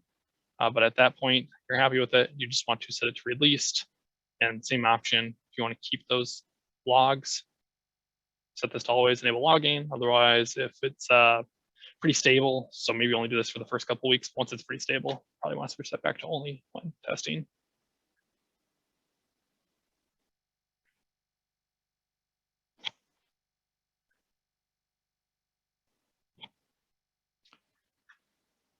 Okay, so that was a scheduled workflow. I'll check the chat quick if there's any questions. Otherwise, I will just keep moving through. Does not appear there are.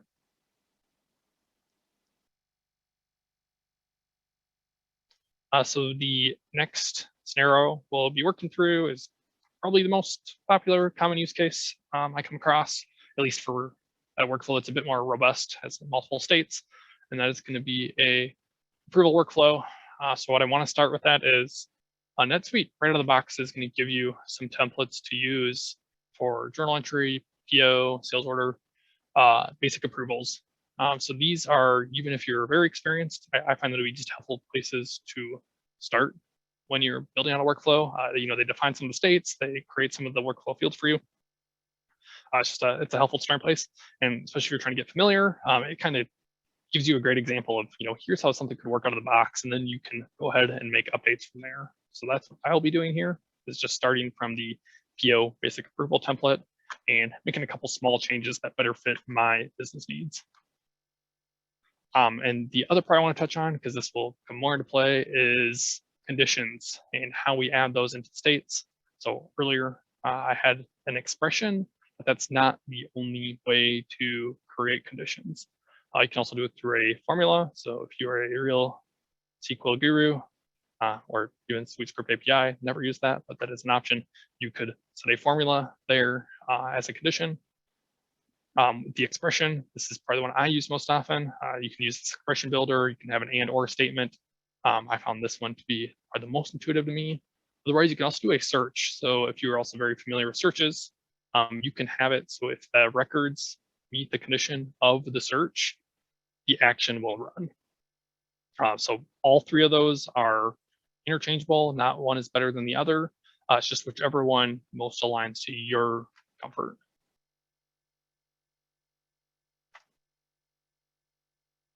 And then next part I want to touch on is the workflow and state fields. So these are fields that only exist within the purview of a workflow. So a workflow field, it applies to the workflow. So if it's a value that you want to store and use in the workflow, but it's not going to be like a custom field NetSuite wide, there's pretty commonly use cases for workflow field. We'll even use one here with this approval flow. Example is you want to store the supervisor of that employee. You can just put it into this workflow field.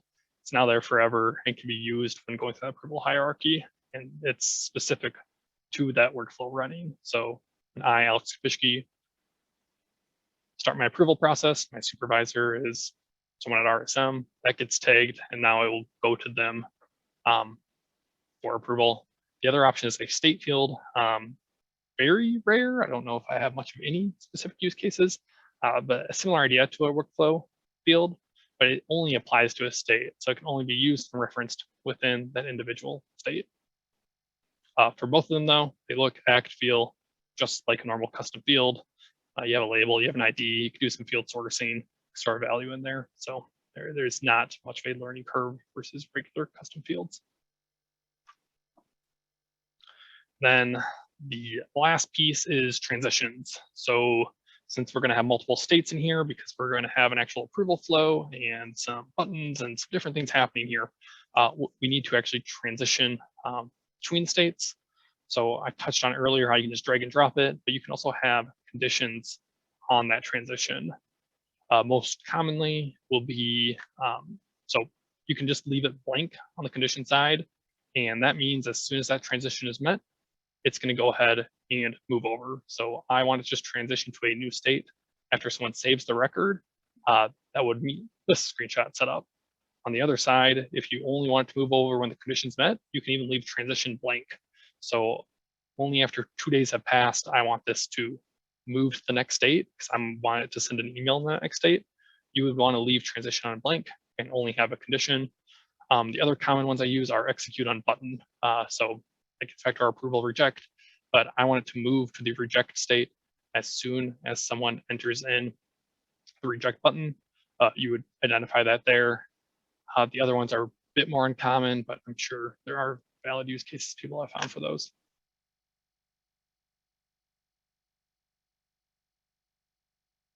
So I'm going to get into a purchase order approval.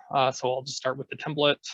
I'm going to add one bit of nuance where if the total is under 10K, it's going to go directly to approved.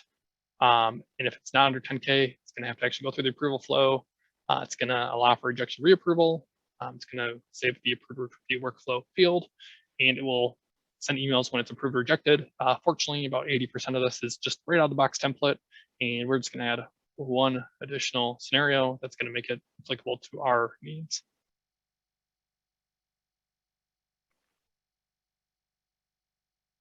And let me get back into NetSuite.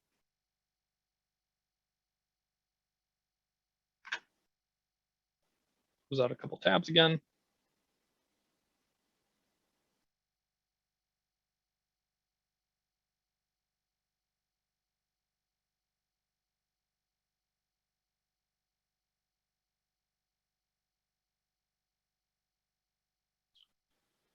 So, and I probably worked with workflows for about 1.5 years before I realized this was here. But so new workflows where it takes you, but there's a from template right underneath there. So, got nothing else on this presentation, maybe you found that out, that these options are available because I know it passed me for quite a while. I'm going to go ahead. It gives a brief write up. What does it do? What does it do? But I'm going to go ahead and select it. It's going to go and create the workflow.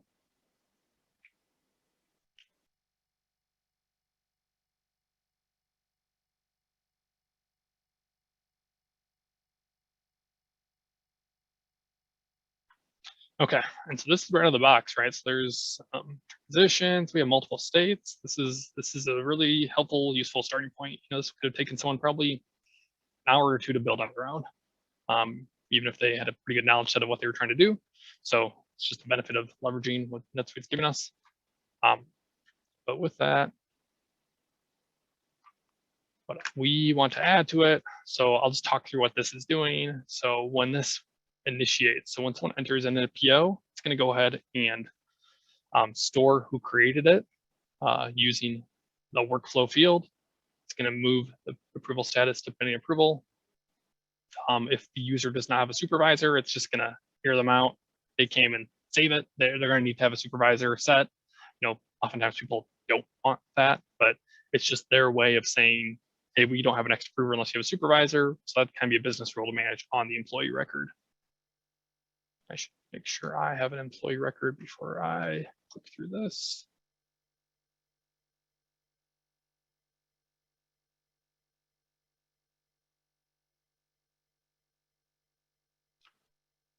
And the last piece is, so before record load, it's going to have a submit for approval button. So it gives that ability to kind of have that, I can save a PO without sending it for approval. Pretty common, people want that, where it's like, well, I'm going to enter it in, but then I might need to confirm something. I want to have to hit save and then be able to not recall it, because the ability to review and then hit save and submit. Right, I do have a supervisor. And then the next two are, it just sets the next approver and approval status field to disabled. Makes complete sense if we're going to go through the process of having an approval hierarchy. We shouldn't let people just be able to override it the moment they're entering in a record. So the one piece of nuance I'm going to add is because right now this is forcing every single PO in the entire company to go through this process, right? It's going to go to the supervisor, get approved or rejected. If it gets rejected, it's going to go back to pending approval. Then they have a chance to reject it again. So they can sit in the circle for forever if they really want to, but it's going to keep going back and forth. And the last step is someone hits approved, your supervisor, and it's going to go to an approved status. That's when it can be received. And someone touched on lock record earlier, makes it so they cannot edit fully approved POs. So just good controls. And it looks like here natively, they also have when the user role is not administrator, will lock. So an admin still can. So you need to adjust quantity because they actually short shift you, or it's somehow in your process, someone needs to get in. It's good to have these backdoors, not totally without options, because exceptions always do happen. So the one piece I do want to add to this is I only want everything under 10K to have to go through this flow. So I'm going to go ahead and I'm going to hover over here. And this little semicircle shows up, and I can drag and pull all the way down. And NetSuite's going to give me a transition just based on that. You can create transitions within the state, but to me, it's just as easy to create it from the UI, but you could also create a new transition here from the transition sublist. And I am going to go ahead and add in a condition. And so one thing I know right away when I get in, so I already have my toState that came because I dragged and dropped it there, but you can select that here. And then also I know that I want this to happen when someone clicks the button on the initiation state. So submit for approval will be what kicks us off. And I also want a condition because right now I have two transitions, this one right here, this one right here, that are both running on that execute on button. So that's why I need a transition, and I'm going to open up my condition builder.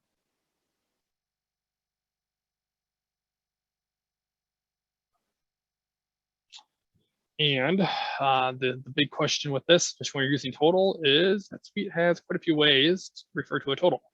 You know, we got amount, all sorts of fields. I believe I tested this, but I think total is the one I'm looking for. My piece on this is it's really no quick way to know which one the correct field is. I could probably put into your save search results and find it as well.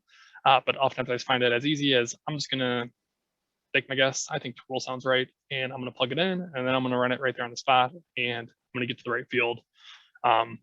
So that's just a caveat for amount fields. It's not too many other instances where that becomes an issue. And I'm gonna say total is less than or equal to 10,000. And you can add as many conditions or as few conditions as you want. So if you wanted to say when it's this user, or you know, you can make this, you can see how this becomes incrementally more difficult to manage, because if you create a really robust condition and that changes, you have to go back and make sure, one, it still makes sense, but also make that edit anywhere that condition applied. So I'm going to go ahead and save. And so now if it's under $10,000, it should go directly to approved. And I also will want just the inverse of this here. I do believe that if that condition's met, it actually still would follow this, but I'm just not quite trusty enough. So I am going to have the inverse of that condition set here, just to have my exception captured. And my condition here is just going to be total, and I did less than or equal to on the last one. So I should only do greater than.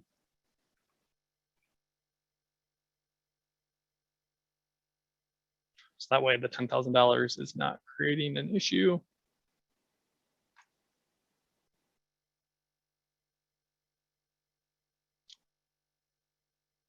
And within each of these, so as it goes to approved, it's going to send an email. As it goes to rejected, it's going to send an email. You can build out additional emails if you want. If you want to go to the supervisor when they are pending approval, and let me go ahead and just even add it. Since I'm already talking about it.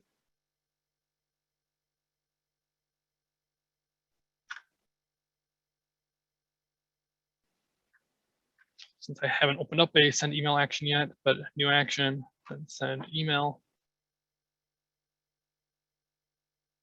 And if we come down here, it's where we can specify our details that the email will have. So I'm going to go from field, current record, created by, and it says workflow here. That means it is a workflow field.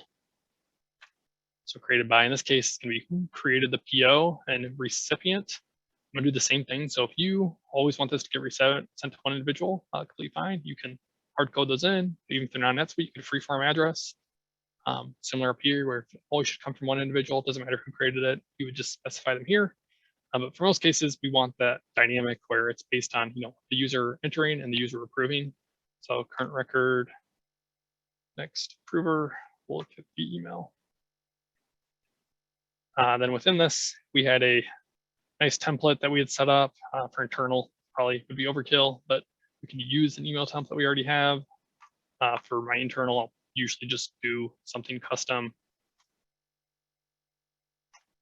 Then you can also use our curly brackets. So if we want to make a reference to that PO number, and then probably most importantly is this include view record link. The biggest question I always get is, can I approve via this email then? The answer is no. It's kind of crazy that it's not available yet. Get it every time, so I'll just get out ahead of that. You cannot approve directly from the email. You still have to log in and access NetSuite to approve or reject a transaction.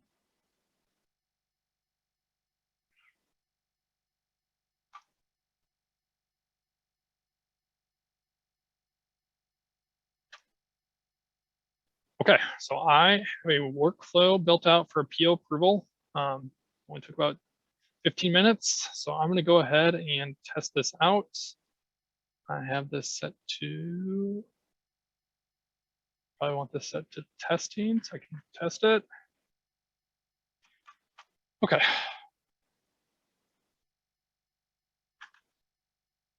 So I'm going to go ahead and just enter in a PO that meets that condition. So it should be under 10K because I want to confirm that it got completely approved.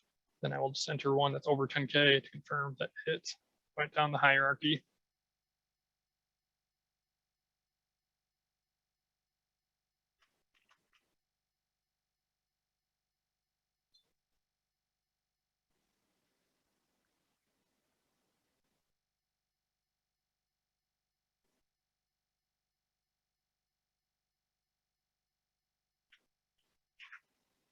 And so this one's only 2K.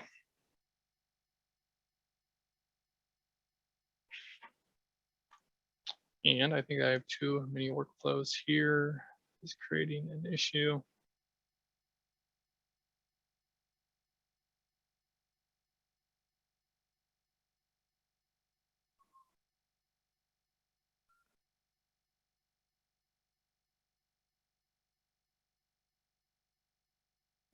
Hey, Alex, I don't want to interrupt, but there are some questions in the chat. So maybe once you get to a good point, you can address some of those.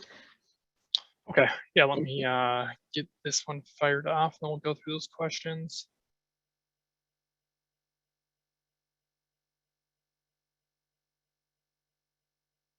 Try that one more time, and if I get that error again, then I will just jump into the questions instead.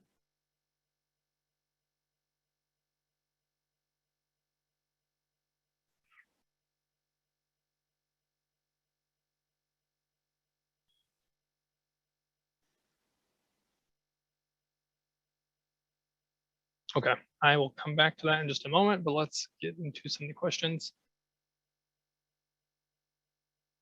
Okay, I think the first one that's new is 1119 from Rick. Talked using old record fields versus creating workflow fields to compare current and old values. So old record, I always think of, and let me pull up my workflow so I have a bit better comparison point.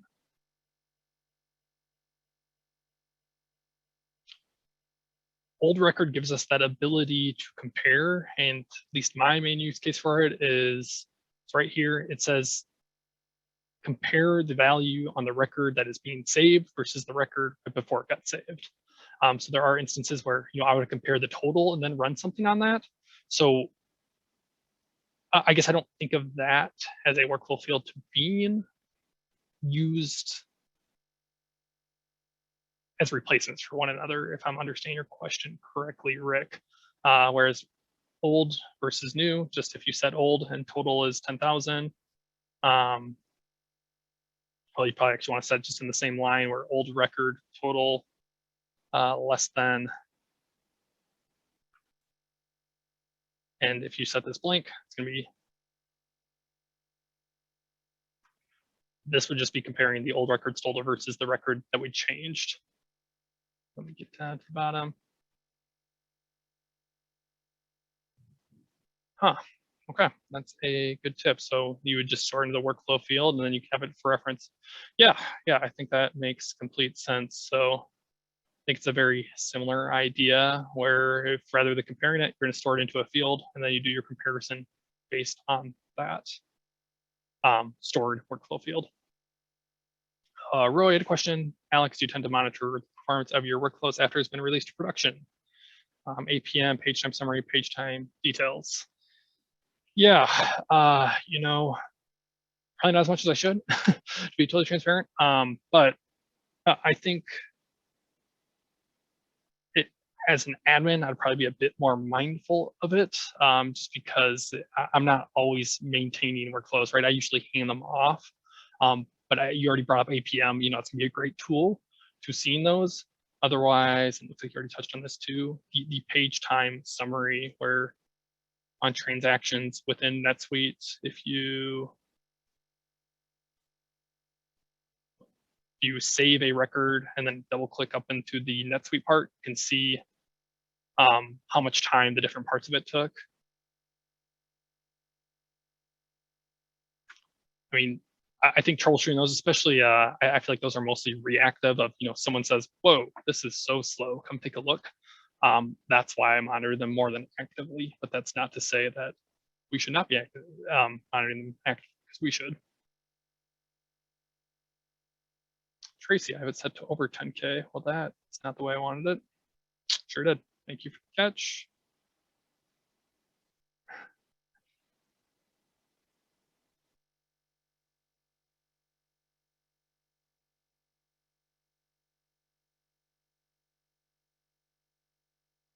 And then Margie, for the email being sent, next approver, what if they are on vacation? Can you have it sent to a role? I think someone's on vacation scenario, how do we back that up, comes up every time. You cannot have it set to a role. So usually my advice is, say, like, you guys have a shared email inbox, maybe for the AR team or AP team that we could use. That's going to be easier. Otherwise, I mean, I always find that having that exception of someone's out on PTO, we need like another transition and way to handle that. It becomes exponentially more effort than just having this. So I really prefer to use a backdoor. Either someone has like a additional role that they only use when that person's on PTO, or else you have the admin handle it. Just because it's like, this would go from a 5-hour effort to a 25-hour effort really quickly if we're going to try to accommodate, we need this robust functionality when someone's out on PTO for a week. The supervisor of the next approver approve it on the behalf of the approver? Yes, very much, definitely. And that's actually another great idea, right? Where we would just want to add, where there's a button here. This button right now is only showing based on user approver. We would just want to build out this condition to say, or is it and so you may have to do a little bit of field storing, but you could do, or is it the next approvers? Let me open that up again because I lost that.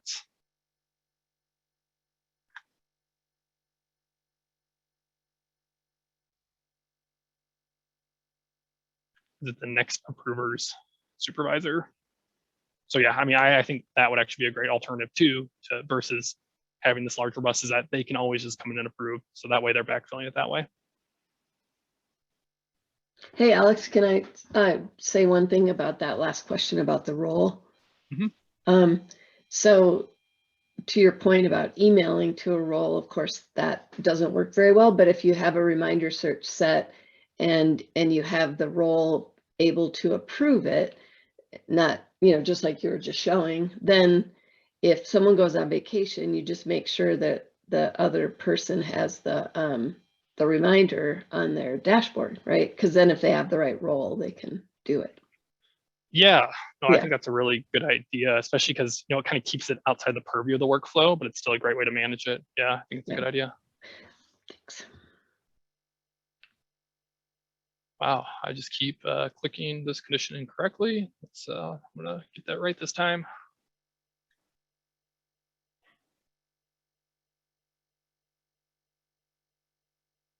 Okay. Okay, we all see it. This time I got it.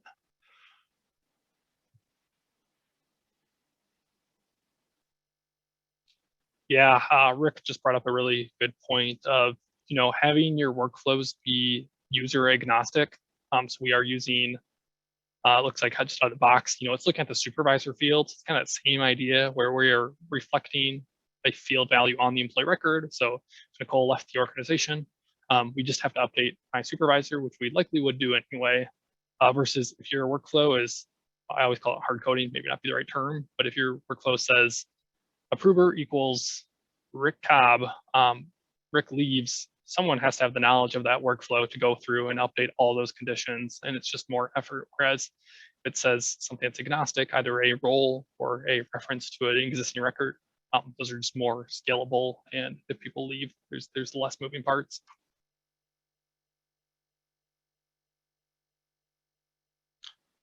Okay, I am going to try this one more time. I do think it doesn't like a prior workflow I created.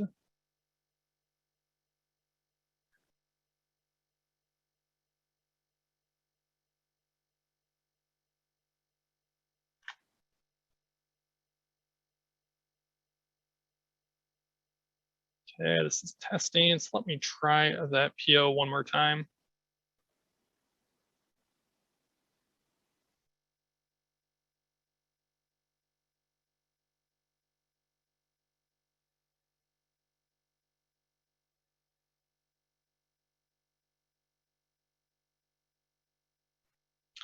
And if this doesn't work, maybe for the sake of time, it may just skip down to the next scenario, unfortunately.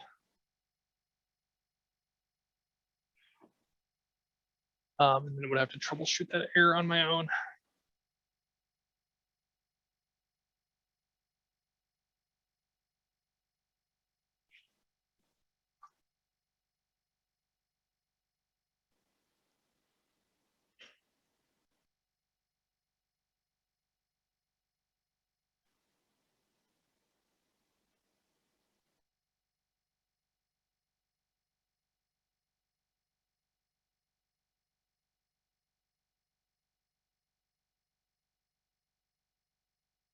Okay, I take that back. I'm gonna try one more time, and then I'm gonna move on.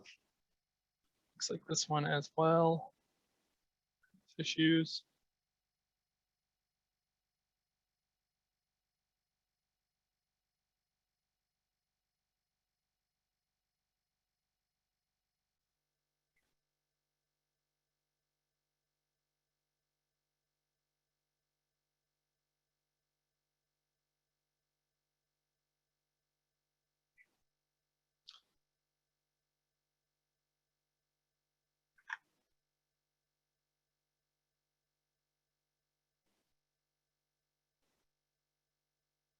And if this one does not error, it should go directly to approved. All right, I'll just get past that one. It looks like my testing workflows are creating some sort of issue. So hopefully the description of how that one would work is sufficient. So apologies on that one. Real quick, I see Alex has a question. Can you build a safe search to see all users' emails listed on send email actions? So if someone leaves, it's easier to identify workflows that need to be updated. My initial response is no, you can't get into that level of granularity from a workflow search. I could follow up with that one to confirm that, but I do not believe so.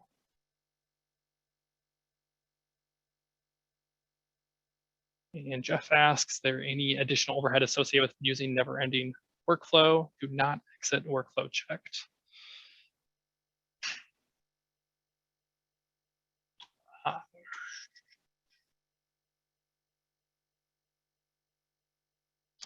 I mean, in a sense that it's actively running on the record, I assume if we open up the same page here, you know, it might take a bit more of the workflow load, but I think it's more of like the number of workflows you have. So it's probably one of those things where if you have 30 workflows, you probably want to be mindful of things like that. But in my experience, it hasn't been an issue.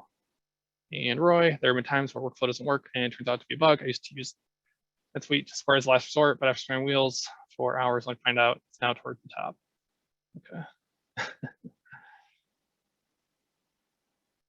And regarding that bug, I'm pretty sure it's just during testing in the past or preparing for this, I created a very similar workflow. I may have just even cached the error. If I log down, log back in, it may resolve it.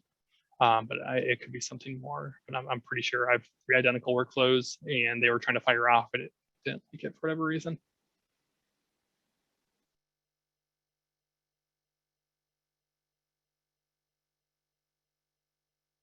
And with that, I know a little crunched on time, so I keep getting questions, which is great. So I'm going to step through this next workflow as quick as possible, and then I think we will go through questions. Do I have until 11 Mountain Time? Yeah, you have till 11. Okay, great. So let me really quick get through this other scenario. So this page is a bit dated, I found when I was rereading it, but I think it's still applicable. So sublist accessibility, it's a new feature in workflows, still being developed. When I wrote this 2 years ago, it was much more new then. But whoops, I thought I'd update the date, but I had not. So we can access the sublist through sublist action groups. So previously you could not in any way access the sublist from workflow. That was just a clear delineation between scripting and workflows. But even still, not all fields are available. So it's primarily only the item sublist on transactions. And then with the exception of that is expense reports have access to the expense sublist. But if you are in a purchase order or a sales order and you want to use a workflow for the expense sublist, not a possibility. And as you can see, as of 2020.01, sublist actions are supported on only those. Expect more functionality in the future. I guess I was more optimistic then. There is no more. So everything here is still accurate as of now. You cannot access the expense sublist. The only way you can is with a workflow action script, which is admittedly outside my skill set. More or less, you create a script that does a custom action, which that can update, say, an expense sublist. And the other part I went over too quickly is not all fields on the item sublist are available to workflow. So even though you have access to the item sublist, you can't just pick every single field, and you can't say item.record. Field ID and work it around if it's not available drop down. It's just not available.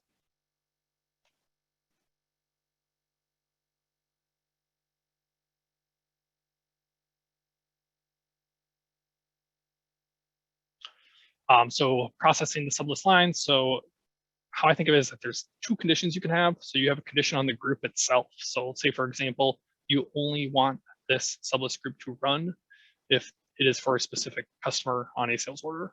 So that's number one. So if it isn't for that customer, none of the underlying actions in the group are ever going to run. And then two, the individual actions can all have their own conditions as well. And so the sublist workflow, so the scenario is when customer orders a specific quantity, we want to put a discount onto our line level of our sales order. So we can use a sublist workflow to do this. And let me go ahead and open up an example.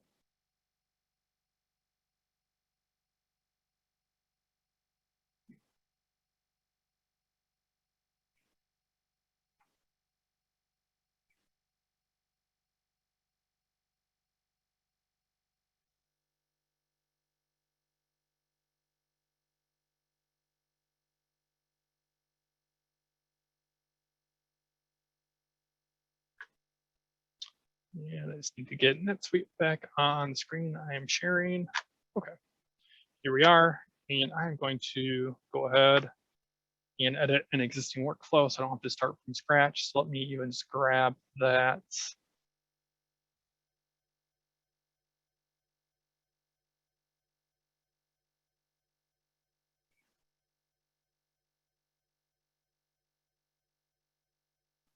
Workflow we started off today with. So this was setting that field mandatory and hidden.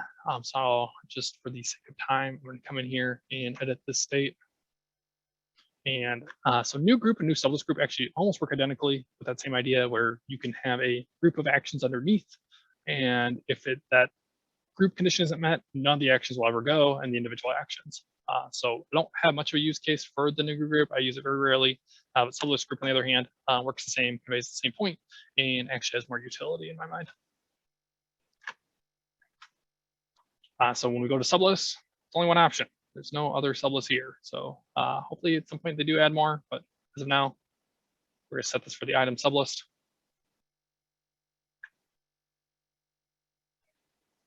And that's gonna open up this bold one right here saying, hey, here's your sublist action group. And I just realized I need to set this before record submit because I want this to run before I actually save that record to the server.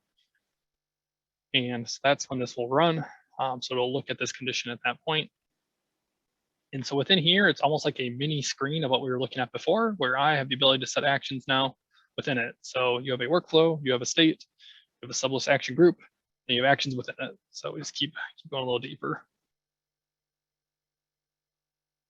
And also notice that within the sublist action group, the number of actions we have access to much smaller. Return user error, set field value, and create record. Again, primarily I've used return user error, set field value, but if people have found a use case for create record, I'd be curious to hear it. But set field value is certainly my most used option here. And so I want, let's say that the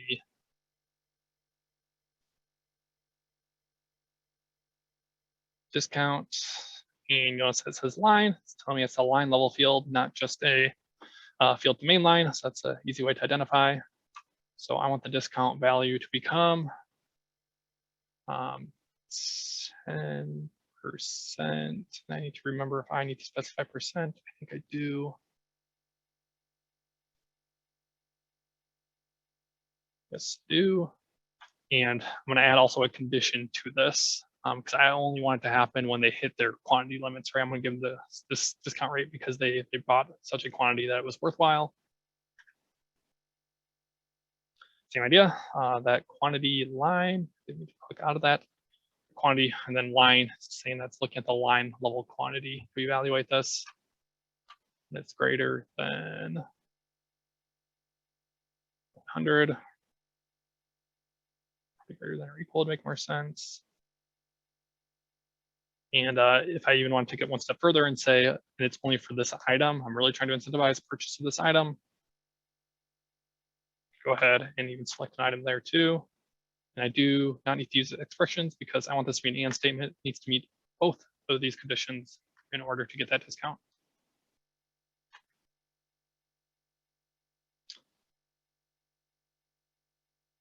And since we are running short on time, I'm going to add just the other condition we can have to this all at once. So if I wanted this to only be for one customer, and probably this is more valuable if there was a field on the customer, say like a customer category,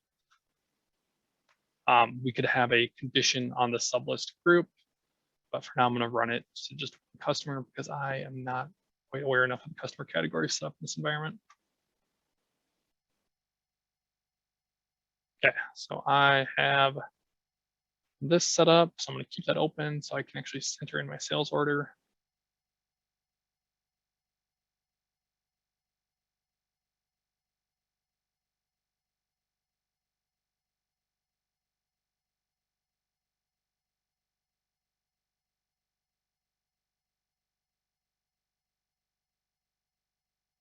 So I just want to be sure to select that customer.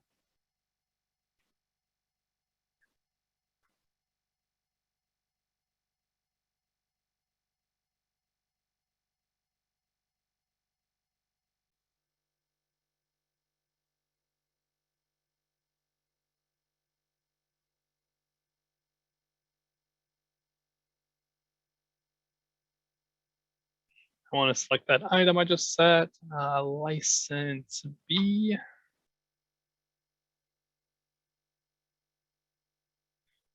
And it was when the quantity was above 100, so they are going to order 120. And good thing I set that credit limit earlier. That's what it was telling me, but that's okay. So we have this happening here. Right now the discount's not set because this is sure to run before record submit. Let's go ahead and save this record.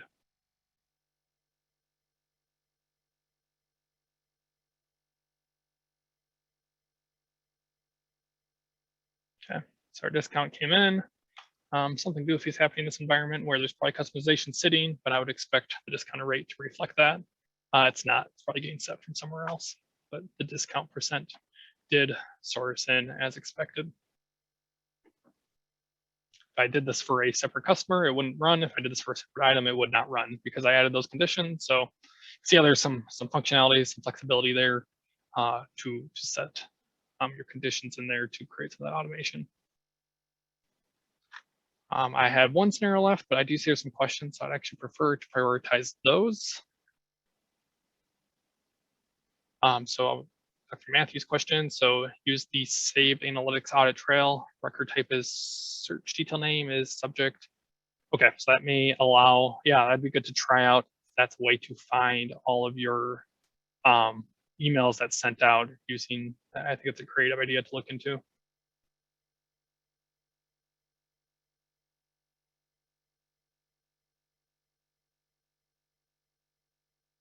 Yeah, there's a journal entry scenario people brought up, and I think as they find journal entry can be a little challenging workflows, just given the ways that they're created. You know, they're system generated, and I think Bill.com was just brought up. So there can be some challenges there, which it sounds like people have found.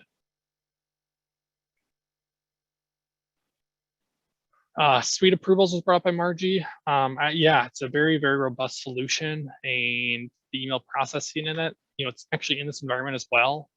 I'm certainly far from an expert on it, but I've personally found it to be overkill for a lot of situations. But I think it's free, so it's one of those things that's, well, if you feel like you have a use case for it, you should install it and test it out for sure. Thanks for calling that out.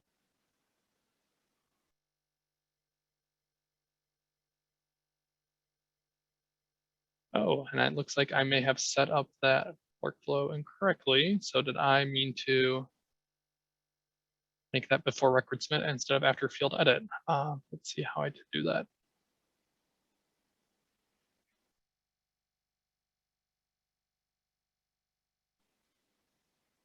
Looks like it worked. But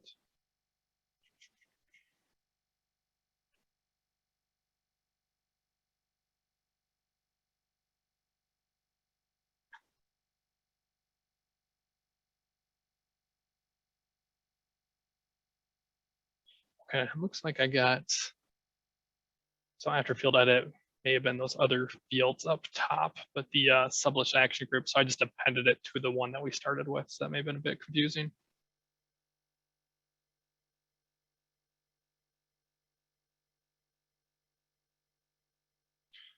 So I know we only have 3 minutes left, so I likely don't have time to get through this last search.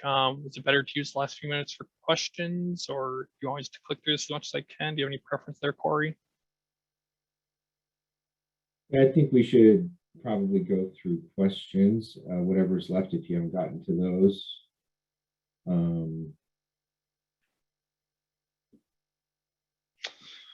Great. And I'll just verbally talk to this one here in 20 seconds. So some people, if you're familiar with summary searches, you can put them into a custom field. I attached this Phoenix article, but the idea is it's dynamically calculating, but the downside is you don't get to store the value. You can use a workflow to also store that value, so it can be used on searches and reports going forward. So anyone that has worked with the summary search, maybe that sounds appealing, something to look into. But it's not the most common case. It's just a useful purpose I've found for workflows. Other than that, Alex had one more question. Has anyone else had issues with non-existing states? I have a workflow that transitions to a non-exiting state on after record submit, then a send email action on entry, non-exiting state. Sometimes the email sends multiple times, and some records go through the workflow twice despite ending in non-exiting states. Yeah, that's going to be a bit of a tough one to crack without being able to look at it. Then the only thing I can think of is, I mean, is it on view? Well, it's not exiting. There must be something that's making it loop around. That's not much of an answer or assistance to Alex, but somewhere it's rerunning through the state, because I've certainly ran into it where, you know, the send email keeps happening, and that's rather annoying to end users. So possibly you could look into putting that send email into like its own state and only having it direct there once to reduce that possibility. But that's probably not solving your core issue that you're encountering.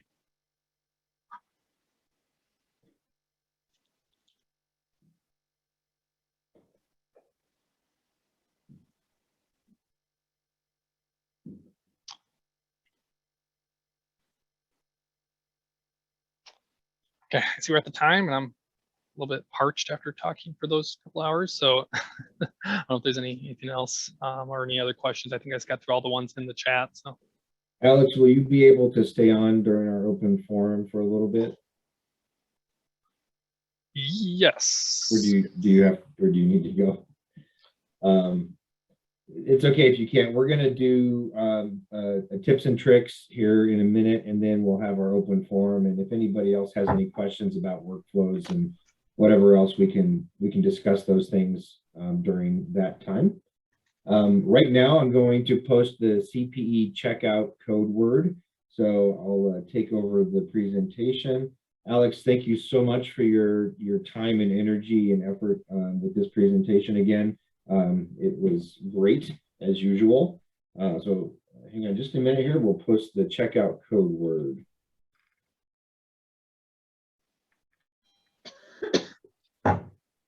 All right, so there's our checkout code word. I'm going to paste the link into the chat window. Even though it says before, it should remember you, and you'll do the checkout code word, which is sweet. So we'll leave that up for a couple of minutes. And then Dana, do we have Jesse on? I don't know. Let's see. Yep, I'm here. He's here. There he is. Right. Thanks, Jesse. So give us just a minute here, Jesse, and then we'll turn it over to you for a tip and trick. Sounds great. CPE checkout code word. Make sure that if you want your CPE credits, you're going to the link, entering in this checkout code word. We can't give it to you later, so hopefully you're watching now. Okay, so last chance.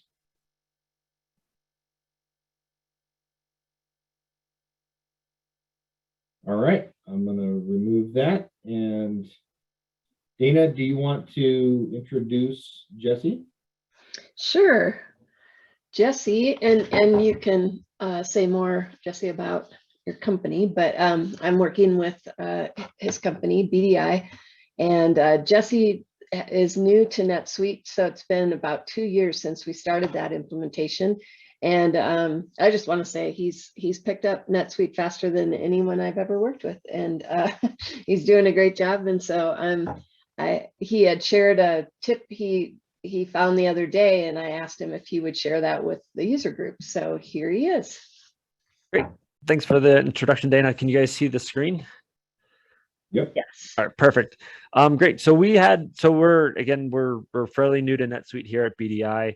And we've done a lot of work with Dana, got a lot of great customizations in there, trying to use as much of the native NetSuite stuff as we can, and still adding a couple fields in there as far as how the system works to be able to lock things out, because we have some specific requirements for getting orders out the door. So this one happened to be working on a sales order. So we have a workflow that we put in place to lock a sales order when payment is required. We do some international work, and we make sure that we get prepay in advance before we send the equipment out the door.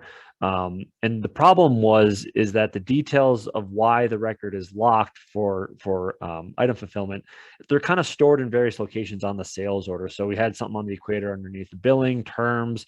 It stated that payment was due prior to shipment, and then we had a prepayment received checkbox that we added, that in order for the payment to be the sales order to be unlocked, that checkbox had to be clicked. So what we were running into is we were having all these folks asking, hey, why can't I fulfill the sales order? What's going on? The sales order is not working correctly.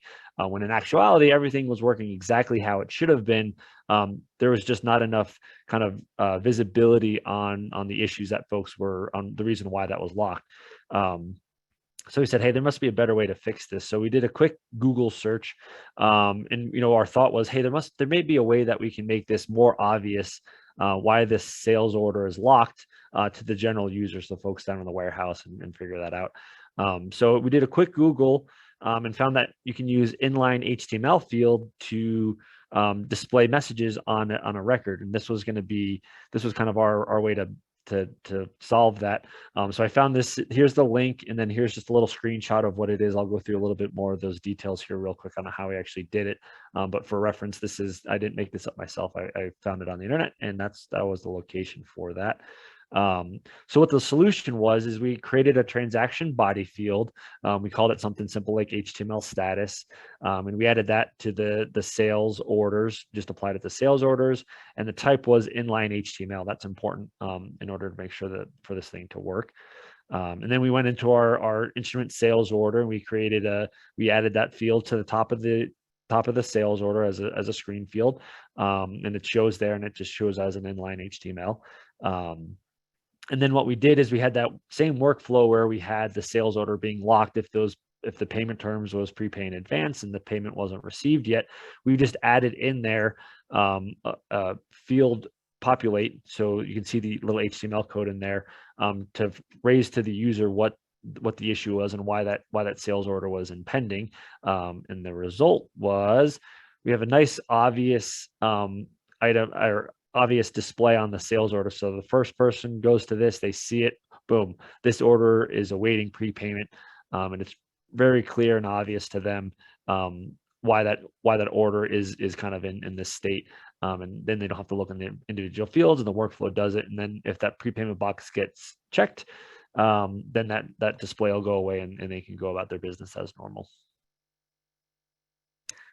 So that was it. Pretty easy, pretty simple. And Jesse said we that whole time, but he really meant I. He did it all. I didn't do any of that. So. I figured out we ran a by and just make That sure we was weren't going all to break something. Yeah, but yeah, thanks, Jesse. I think that's a great one, a great solution. Cool. Anybody have any questions or good? Awesome. Well, thanks for the time. I appreciate you letting me come on here and share. Yeah, thanks, Jesse. That's so cool. I think there's so many useful options or useful ways that you could use that. Yeah, we've been talking about that too. There's different things we can put flags on and just kind of really help things stand out so that folks can see stuff pretty easily without having to dive into too many details. Yeah, and it's also unusual because you don't usually see that type of information on a record when you're looking at it. So it really jumps out. Yeah. It's really great. Cool. Thanks. Okay, so I'm going to turn it over to Mike Cackline. Hopefully Mike is ready, but just to help facilitate our open forum, and we'll all as a group try and help each other and answer questions if there's any challenges or anything that comes up. All right, thank you, Corey. Yeah, so if anybody has any questions, things that challenges you've been facing, it's a good time to ask, and hopefully somebody here can help. Feel free to either post on the chat or just open your mic and say it verbally.